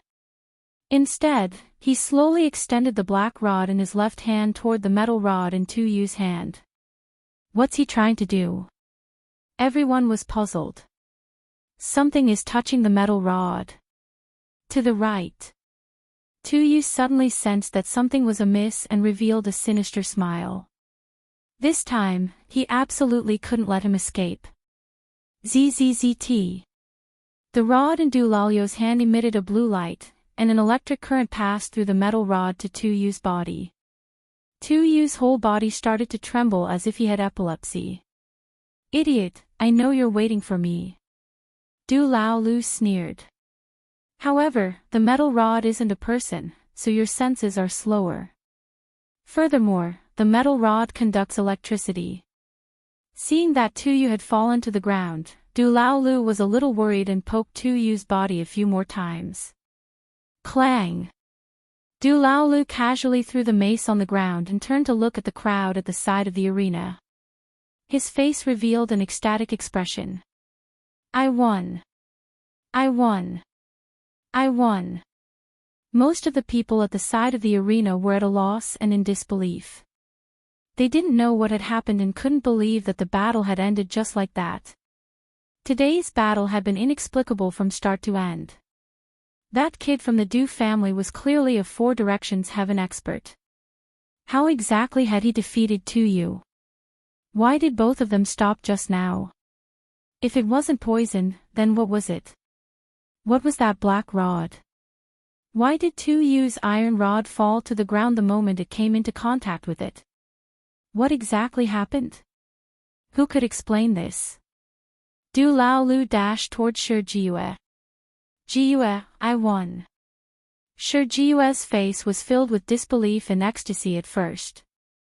Just as she was about to throw herself into Du Laolu's arms, she suddenly froze.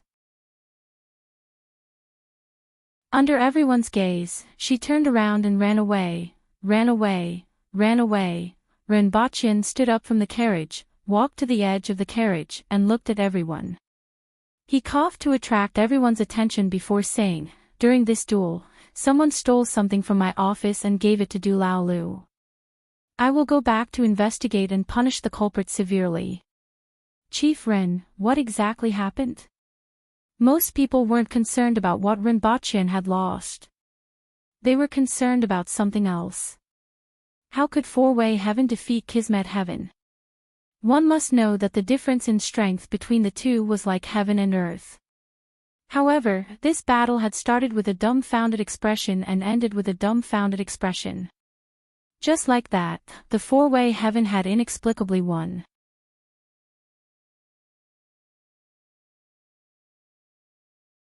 Chapter 680. Here, I want to ask you a question. What's the biggest difference between humans and beasts?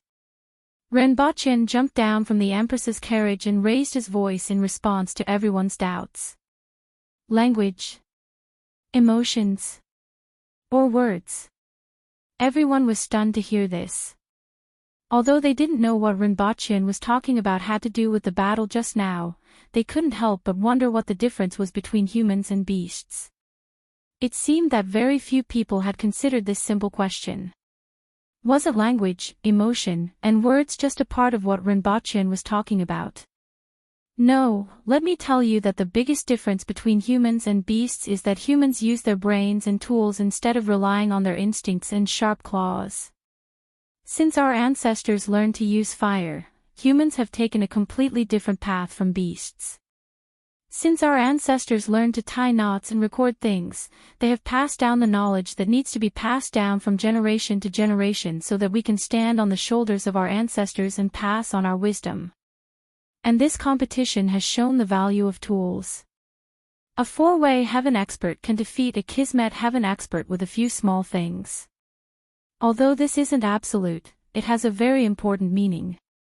What exactly are those things? Someone asked. Tools. Renbochin said resolutely. Some very cheap things. Renbochin walked a few steps away from Du Lao Lu and stopped.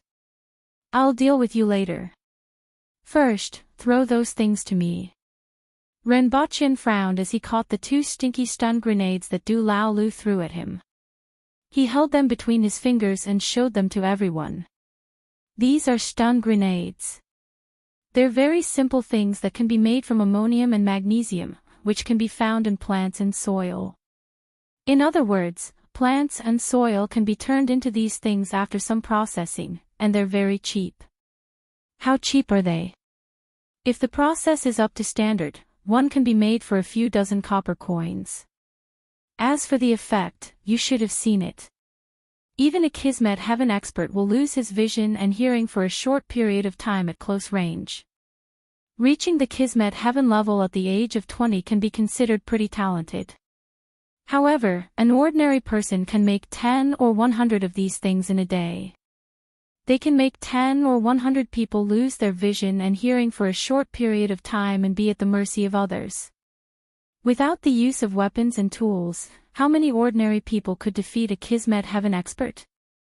100 people. 1,000 people. This difference in the number of people is brought about by the tools. As for the key to Du Lalio's victory, apart from the stun grenade, it was the stun baton, which is a tool that specializes in storing electricity. That's right, it's those lightning bolts that you've seen and feared. As long as there was a suitable method, this lightning could be used as a tool. Not only can it be used as a weapon, but it can also be used for other purposes. Needless to say, you will probably see it in a few days. What I want to say is that creating tools requires knowledge and culture. This is the original intention of my establishment of the Academy, to allow the descendants of the Aboriginals to learn this knowledge. Not for the sake of collecting trash. The Academy is not a garbage shelter, but a starting point to change everything. Perhaps to all of you, Du Lao Lu is just a martial arts cripple. You can ignore him and look down on him. Renbochin turned to the Du, Shi, and two families. However, to me, Du Lao Lu and the students in the Academy are the future of Dayo. They represent the height of Dayo's future. This is the reason why I'm here and explaining all of this to all of you. Renbochin's voice wasn't loud, but it silenced the surroundings. Everyone was bewildered. Renbochin's words had a huge impact on them and simply broke the values that they had always held. Yagüe is so manly today. The surrounding students clenched their fists tightly after hearing Renbochin's words. No one had ever made them feel so valued before, and no one had ever held them in such high regard. In front of so many people, the phrase, "the future of Dayo," really stirred up their emotions. Du Lao Lu, who was standing in the crowd, also looked excited. Everyone's facial expressions fluctuated. They had always wanted to deny Renbochin's words, but they didn't know how to refute him. The scene that just happened proved the persuasiveness of Renbochin's words. These two beliefs were fighting endlessly in their hearts. However, at this moment, a voice suddenly rang out, "I don't believe it." Everyone turned their heads and saw a burly man walking out of the crowd with a gloomy face. It was Tu Yu's father, Tu Hong. In this world, strength is the only foundation. Our ancestors used strength to snatch a way out of the mouths of the beasts. We use strength to conquer Dayo in this world. I only believe in my own strength. Tu Hong said word by word. At this time, there were many people who had the same idea as him. No one was willing to be directly denied the foundation that they had relied on for so many years, but they didn't say it out loud. When Tu Hong stood up, there were many people who echoed his sentiments. Strength. That's right. Force is part of strength, but brains and tools are also part of strength. All of you only saw his martial prowess and nothing else, Ren Baqin said unhurriedly. Those are all heretics. Take the Yun nation for example. No matter how prosperous the heretics are, they are still vulnerable to the blades of Dao's warriors. Very narrow-minded thinking, but it's not incomprehensible. In that case, do you want to compete with me? Let's see if these heretics are really as vulnerable as you think.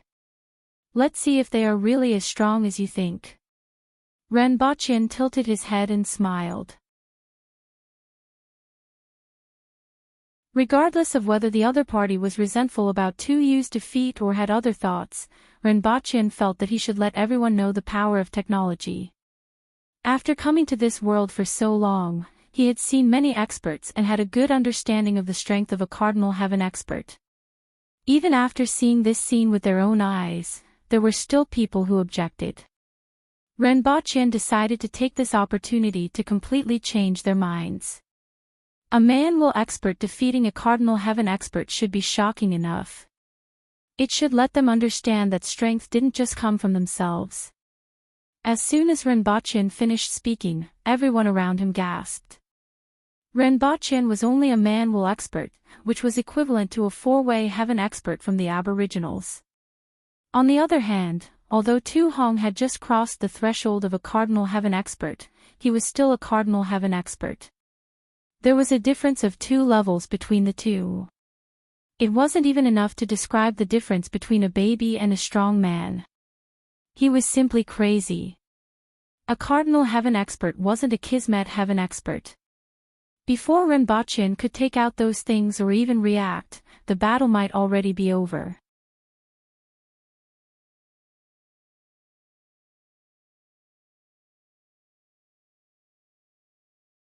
Chapter 681. Are you serious? An ominous glint flashed in Tu Hong's eyes. Are you looking down on me by challenging me? An ordinary person challenging me, a Cardinal Heaven expert? Do you think I'm made of clay? Tong Jingya and Tu Wan's expressions changed slightly. Ren Baqin was too bold. He actually challenged a Cardinal Heaven expert to a duel. Was he really that confident in his stuff? Yes, but I don't want to fight anymore. It's not suitable for me. The simplest one is that you win as long as you can catch me. How about that? However, you have to hang a piece of iron on your body first. Ren Baqin smiled and said meaningfully. How heavy can a piece of iron be? Are you trying to use this to slow me down? Tu Hong sneered. It's just a piece of iron. If you can catch me, then you win. Otherwise, you lose. Ren Baqin said. I promise you. What do you want to bet on? Tu Hong glanced at the Empress, but she didn't respond. Since the Empress wasn't going to step forward, he would let the other party know what the words, Cardinal Heaven, meant. The little things that he relied on were completely vulnerable in the face of real strength. I'm not betting on anything. Let's just fight for the victory, Ren Baqin said faintly. Are you afraid of losing? Tu Hong sneered. I'm afraid that your family won't be able to survive if you lose. Ren Baqin chuckled. Apart from some land and some gold and silver from looting the Han nation and the Yun nation, what else did the Aboriginal officials have? Ren Baqin wasn't looking down on them, but they were really poor. They couldn't even compare to a rich merchant, let alone the aristocratic officials of Great Xia and the Yun nation. Do you think I will lose? Tu Hong bent down slightly and stared at Ren Baqin. In any case, I don't think you will win. Ren Baqin spread out his hands and looked down at his palms. I have calculated with my fingers that an auspicious day will be in 3 days. As for the location, let's still do it here. The time limit for the competition is 30 minutes. If you can't even touch the corner of my clothes in this arena, then there's no point in continuing, Renbochin said. I don't need 30 minutes, just 30 minutes. Tu Hong raised his hands, spread his fingers, and then clenched them into fists. At that moment, Renbochin seemed to have heard the sound of air exploding.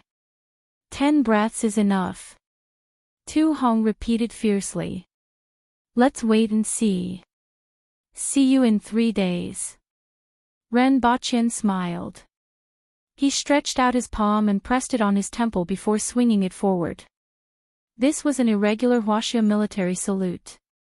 Although the surrounding people didn't know what it meant, the students of the academy felt that it was very cool. On the way back to the city with the Empress suddenly said, even though the technology in your world is very advanced, I still feel that individual strength is the most important. It should be said that they are all very important. How could I not know the value of personal strength? It was just that they all focused on that one point, and treated their personal strength as everything.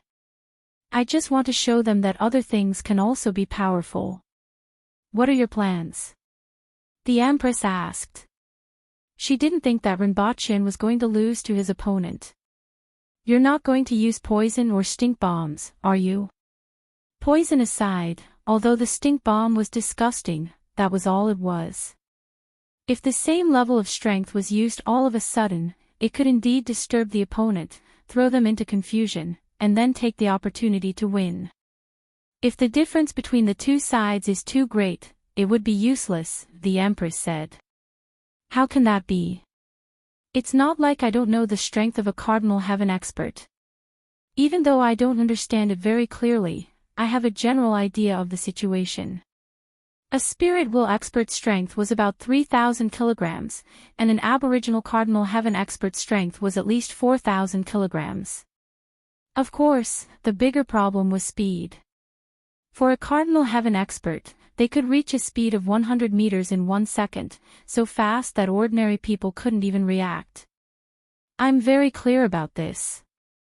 Renbochin looked at the Empress and smiled. Are you going to use poison? The Empress asked first.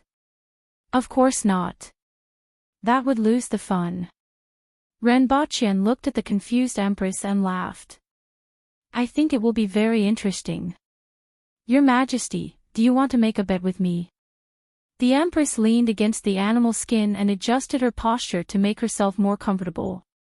She then revealed a languid expression and asked, What do you want to bet with me? Your Majesty, how about wearing a bikini? As soon as Renbochin said this, he felt a chill from the Empress. Since it's a bet, shouldn't it be bigger? Moreover, bikinis are considered normal clothing on Earth. Didn't Your Majesty see it? Renbochin replied nonchalantly. It's normal for them, but I don't like it. If you win, I'll kiss you. If you lose, the Empress said casually. I'll kiss you. Renbochin immediately said. The Empress spat at him lightly. If you lose. Oh, I really have to think about it. There doesn't seem to be much that I want. Forget it, if you lose, promise me one thing. As for what it is, I'll tell you when the time comes, the Empress said after some thought. I'll do as you say, Your Majesty.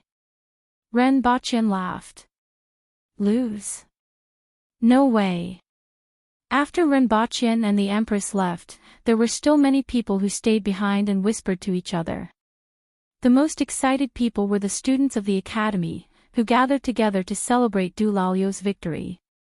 However, they cautiously stood at the upper hand and maintained a distance of 20 meters. Well done, I finally have a whole new level of respect for you today. I didn't expect you to actually win. I'm a little surprised.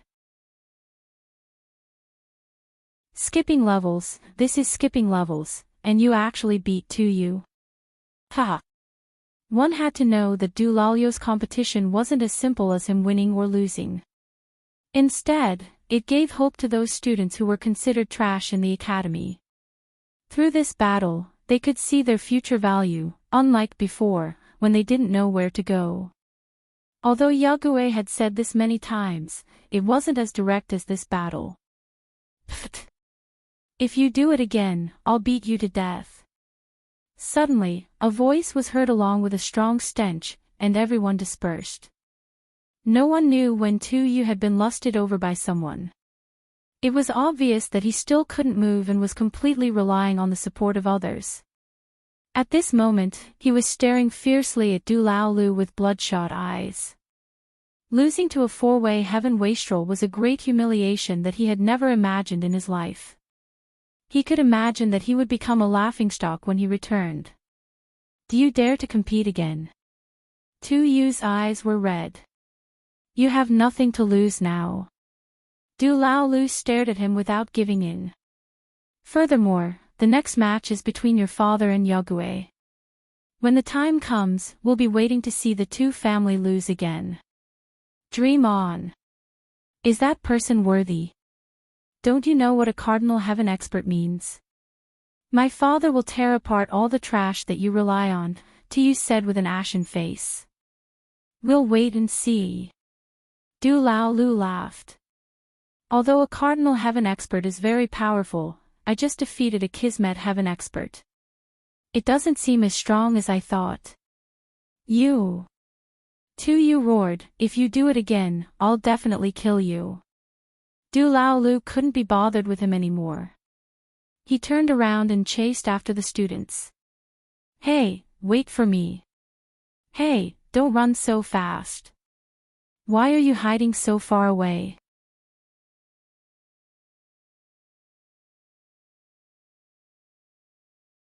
Chapter 682. As everyone returned to the city, the news of Du Lao Lu defeating Tu Yu with his four-way heaven strength, as well as the duel between Renbaqian and Tu Hong, spread to the ears of the officials in Lan City. Like a stone thrown into a calm lake, it set off a ripple. A four-way heaven defeating a Kismet heaven was something that had not happened in many years. It was already shocking enough. A match between a four-way heaven expert and a cardinal heaven expert had never happened before. No matter how one looked at it, there was no comparison between the two. A cardinal heaven martialist could kill a bunch of four-way heaven ordinary people with a flick of his finger, let alone in a competition. Even the winged cavalry warriors and the people from the Ministry of Works, who had dealt with him many times, felt that this news wasn't real.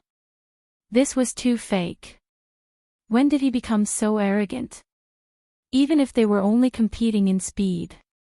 If it was a competition of mathematics or something else, everyone believed that Baqian would win. In terms of speed and strength, even 100 Renbaqians couldn't compare to one hand of a cardinal heaven expert. At this time, the people who believed in him the most were the students in the academy. After all, he had learned a lot in the academy and knew that he had all kinds of strange things. As a result, he trusted him very much. This was because he represented their future. Do you think Yague can win? After school, many students were discussing in the school. Even Du Lao Lu won. Yague shouldn't lose, right? But that's a cardinal heaven expert. Yague has more thoughts than anyone else. Since he dares to bet, he definitely won't lose. I thought so too, but I heard them talking about Yague the past 2 days. None of them are optimistic about him. Who cares about them? Even we don't know what Yague is capable of, let alone them. What can they know? If Yague wins, it will definitely be beyond their expectations. I can't wait to see their expressions. Someone started a bet. Yague will win, 1 to 10. I've bet all my assets on this. Who organized it? Hong Xian, White Tiger, Lu Ruoyao and the rest. Ha, those fellows aren't the same as us. I'd like to see them lose all their pants. I still have 22 taels of silver. I'll give it to you when I get back. Help me put it all in. 3 days passed in a flash. At the same time on the 4th day, Renbaqian and the Empress arrived at the same place that they were at 3 days ago. Although there were quite a few people watching the competition 3 days ago, they were sparse in such a large venue. This time, it could be said that all the officials in Lawn City who had nothing to do were here. They were all officials and their family members. Everyone wanted to see how Renbochin dared to compete with Tu Hong, who was a Cardinal Heaven expert. One had to know that Tu Yu's defeat had caused him to lose face. Not only was his engagement annulled as promised, but he had also become a laughingstock in the city due to his loss to the Four-Way Heaven. This time, even Tu Hong's face was on the table. If he lost again, the entire Tu family would become a laughingstock. Even Tu Wan wouldn't look good. Therefore, no matter what, he would not go easy on them. Therefore, everyone wanted to see this match with their own eyes. The first elder, the junior elder, the ministers of the 6 ministries, the various ministers, and the officials were all present. In a corner at the edge of the venue, a group of young men and women gathered together and joked, "Young Sparrow Hawk, you really put in a lot of money. Not only did you act as the banker, but you also bet 300 taels of silver on that person's loss. How could I let go of such a good opportunity to make money?" Lu Ruoyao smiled happily. There was nothing more delightful than watching one's enemy lose and making money at the same time. Haven't you realized it after so long? That person isn't a fool. He's much smarter than most of us, Hong Xian said faintly. Otherwise, he wouldn't be sitting in that position with such a low level of strength. I don't know what Her Majesty sees in him, right? Lu Ruoyao was a little unconvinced. You underestimate Her Majesty. Although I'm not smart, I know not to underestimate Her Majesty's foresight. Another burly man said in a muffled voice. Young Sparrow Hawk, although my grandfather didn't say it, I can see that he thinks highly of him. You are blinded by hatred. Hong Xian's words made many people tremble in fear. Did Hong Wu think highly of Renbochin? Tu Yu stood nearby with no one beside him. When he heard Hong Xian's words, his face turned exceptionally ugly. Just you wait. We won't lose this time. Your Majesty. Everyone stood up and bowed. Sit down. The Empress appeared in a flash on a chair that had been prepared for her. She rested her chin on one hand and waited for the competition to begin. When Renbochin walked past the crowd, many people gasped in surprise. Many people felt a suction force, causing their weapons to become restless. What's going on? This suction force disappeared in a flash, but many people still found the source. It was in a box carried by one of the guards behind Renbochin. The box was huge and 2 meters tall. Even 2 people couldn't wrap their arms around it. The outside was made of wood, and no one knew what was inside. It seemed to be something that Renbochin had prepared for this competition. As the guard entered the arena, everyone felt the suction force disappear. Those who were attentive would notice that there was no metal on the guard's body. Even the weapon that never left his body wasn't hanging on his waist. Tu Hong was already waiting in the arena. When Renbochin was 10 meters away from him, he said, "As I said before, you have to put a piece of metal on your body." Of course, I will also put a piece of metal on my body. We actually have the same idea. If you can catch me within 30 minutes, you win. Is it in the box behind you? Give it to me. I will let you know that your little tricks are useless against real strength, Tu Hong said as he looked at the box behind Renbochin. An earth will expert could carry that box, let alone Renbochin himself. Furthermore, judging from the trembling of the guard's footsteps, the box didn't seem heavy. Let's wait and see. Renbochin still said the same words. He turned around and pulled out a box from the top of the box.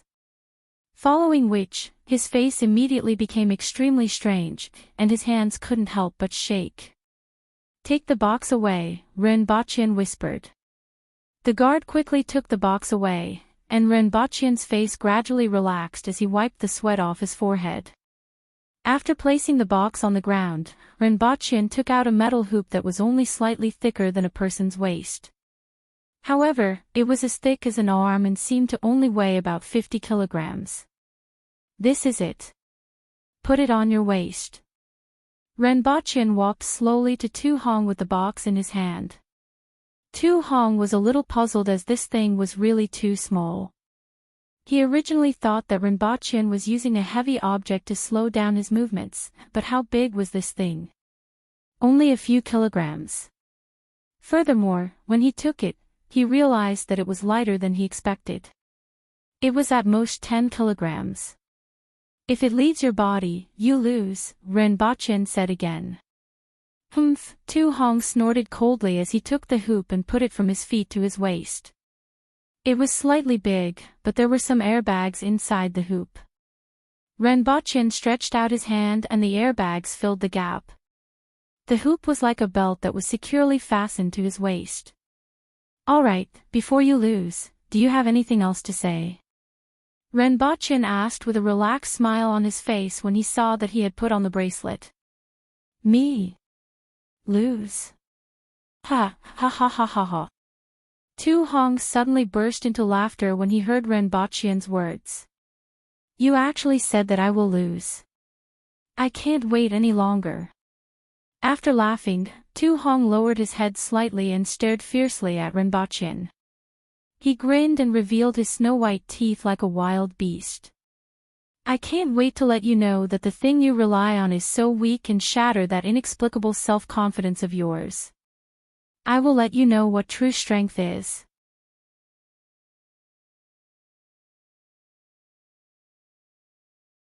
Chapter 683. Renbochen took out another box from the bottom of the box. Inside the box were 2 dark-colored belts and a battery. This belt was an electromagnet. For safety reasons, Tu Hong wore a ring made of strong magnets while Renbochen wore 2 belts made of electromagnets. After the 2 belts were electrified, one of them repelled the strong magnetic ring on Tu Hong's body, while the other one attracted each other. In fact, the most frightening thing about this competition was that the repulsive and attractive magnetic fields would change due to the difference in height. For example, if Tu Hong jumped above Renbochen's head, Renbochen could adjust his posture and switch belts in the opposite direction. At the same time, 2 wires were connected to the belts. They were 2 remote controls, and the left and right hands each controlled the opening and closing of a circuit.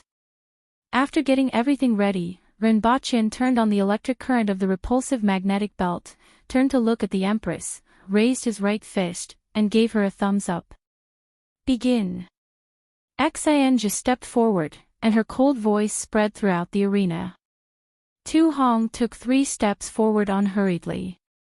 When he took the 3rd step, Renbochen felt as if the air was squeezing forward and forcing him to take a step back.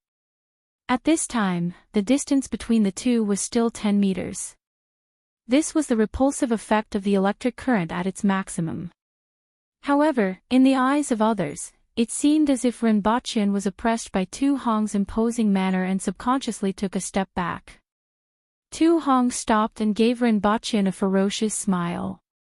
"Aren't you going to take this opportunity to escape? I've said that I only need 10 breaths to catch you. If you don't escape, I won't even need 10 breaths. At this distance, I can catch you with just one hand." Renbochen put one hand behind his back, straightened his back, and tried his best to pose like a grandmaster. He stretched out his other hand and beckoned Tu Hong, "Come." Tu Hong was a little puzzled. Where did his confidence come from? He was standing so close to Renbochen and didn't have any other equipment on his body. What gave him the confidence to do so? Although he was puzzled, it didn't affect his movements at all. He stomped on the ground, and a fist-sized pit was blasted open. In an instant, he rushed out at an extremely high speed. In the eyes of those who were weaker, it seemed as if he had disappeared. However, he wasn't the only one who disappeared. Renbochen also disappeared at the same time. At the moment when Tu Hong rushed over, Renbochin flew backward like a baseball that had been hit. In a flash, Tu Hong appeared at the place where Renbochin had been standing. Renbochin was sent flying more than 30 meters away and only managed to stabilize himself after taking a few steps back. The crowd in the distance burst into an uproar. How is this possible? How can he be so fast? His speed is about the same as Lord Tu's. Tu Hong looked at him, took a deep breath, and said, I didn't expect you to be able to do it so quickly. But this is as far as you can go. How many times can you use this speed? As for the repulsive force that landed on his body when he knocked Renbochin away, he almost didn't feel it at all. That was close, I almost fell. Fortunately, I'm considered a manual expert now. It would be embarrassing if I fell if I suddenly lost my balance and was sent flying so far away, Renbochin thought to himself. Then, he straightened his body, put one hand behind his back, and walked a few steps around Tu Hong with the demeanor of a grandmaster. Then, he stood still and waved at Tu Hong. Come. Let's see how many times you can dodge. Tu Hong shouted coldly.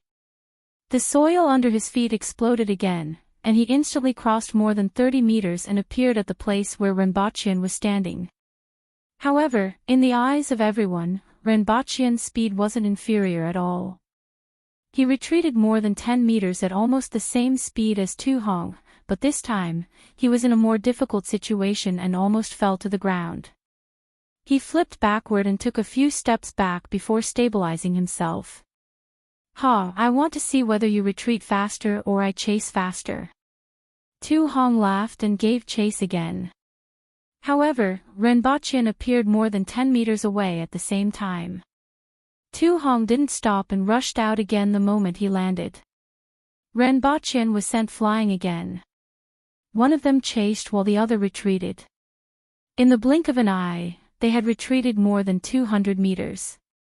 Tu Hong stood on the ground with an ominous glint in his eyes. It was obvious that Renbochin was in such a difficult situation that he couldn't even stand steadily, but the moment he chased after him, he would retreat again as if he wasn't affected at all. He even chased after Renbochin before he landed the last 2 times. However, Renbochin actually retreated more than 10 meters in the air. How was this possible? I have a whole new level of respect for Yagüe, Tong Lan exclaimed as she took out a lollipop from somewhere and put it in her mouth. This lollipop was given to her by the Empress when she entered the palace, but she couldn't bear to eat it. Well, there were many people around today, so she could eat it. He's indeed powerful, especially when he lost his balance in the air and suddenly retreated. I can't tell how he did it. Even a Cardinal Heaven expert can't do such a thing. Shirgan was also full of admiration. Not only them, but the people around them also exclaimed in admiration. Under such circumstances, even a Cardinal Heaven expert of the same level couldn't do better than Renbochin. When one lost their balance in the air, even a Cardinal Heaven expert would find it difficult to exert force and would need to adjust their body. However, Renbochin rolled in the air and suddenly retreated. This simply refreshed everyone's understanding. Not to mention, the most important point was that Renbochin had been retreating toward Tu Hong from the beginning to the end. I don't believe that I can't catch you. Tu Hong growled in a low voice. Renbochin's buttocks bounced up after landing as if he was skipping on water. He was actually standing very steadily and didn't let anyone see how miserable he was. He was obviously panicking when he was in the air just now. After stabilizing himself, Renbochin saw that Tu Hong was about to charge at him again and suddenly stopped him. Wait a minute. What? Tu Hong asked coldly. The sunlight is very dazzling from this angle. Renbochin placed his hand on his forehead and looked up at the sky. Tu Hong's face immediately turned black. I'll change my direction. Renbochin circled around Tu Hong and was quite satisfied with his back facing the sunlight. He was even more satisfied that he could finally change his angle and wouldn't be pushed against the city wall. In fact, the magnetic field was curved. As long as he could adjust his angle in time, he could be squeezed away like a ball instead of being sent flying in a straight line. However, the other party was too fast. Other than changing his direction for the first time, he didn't have the opportunity to adjust his angle again. Alright, come on. Renbochin straightened his body again and waved his hand. Humph. At this point in time, Tu Hong didn't mention about the 10 breaths that he had mentioned just now. Including the time that Renbochin had swayed half a circle, 90 seconds had actually passed. However, not only did he not manage to catch the corner of Renbochin's clothes, he didn't even manage to close the distance between them. The closest distance between them was 40 steps at the start. How could Tu Hong accept this? The next moment, he suddenly jumped toward Renbochin's head. Renbochin only felt a repulsive force that pushed him backward and almost made him tumble. Then, that repulsive force turned into a suction force, and Tu Hong, who was in the air, and Renbochin, who was on the ground, were actually sucked toward each other. Tu Hong stretched out his palm in the air and grabbed Renbochin. In addition, Renbochin was pulled into the air by the magnetic force and couldn't resist at all. It was as if he was being sucked toward Tu Hong's palm. What kind of technique is this? The crowd in the distance had been in a state of shock when they saw Tu Hong trying to close the distance between them but failing. At this time, they were all dumbfounded when they saw this unforeseen event. There was even a technique that sucked people toward it. You're tuning into the LoveLore Library YouTube channel. We're so grateful for your support, and don't forget to subscribe to join us on this incredible journey through captivating stories. Your generosity through donations truly makes a world of difference, as it's the primary source of revenue that allows me to expand and enhance this channel for you. Thank you from the bottom of my heart for being a part of this adventure.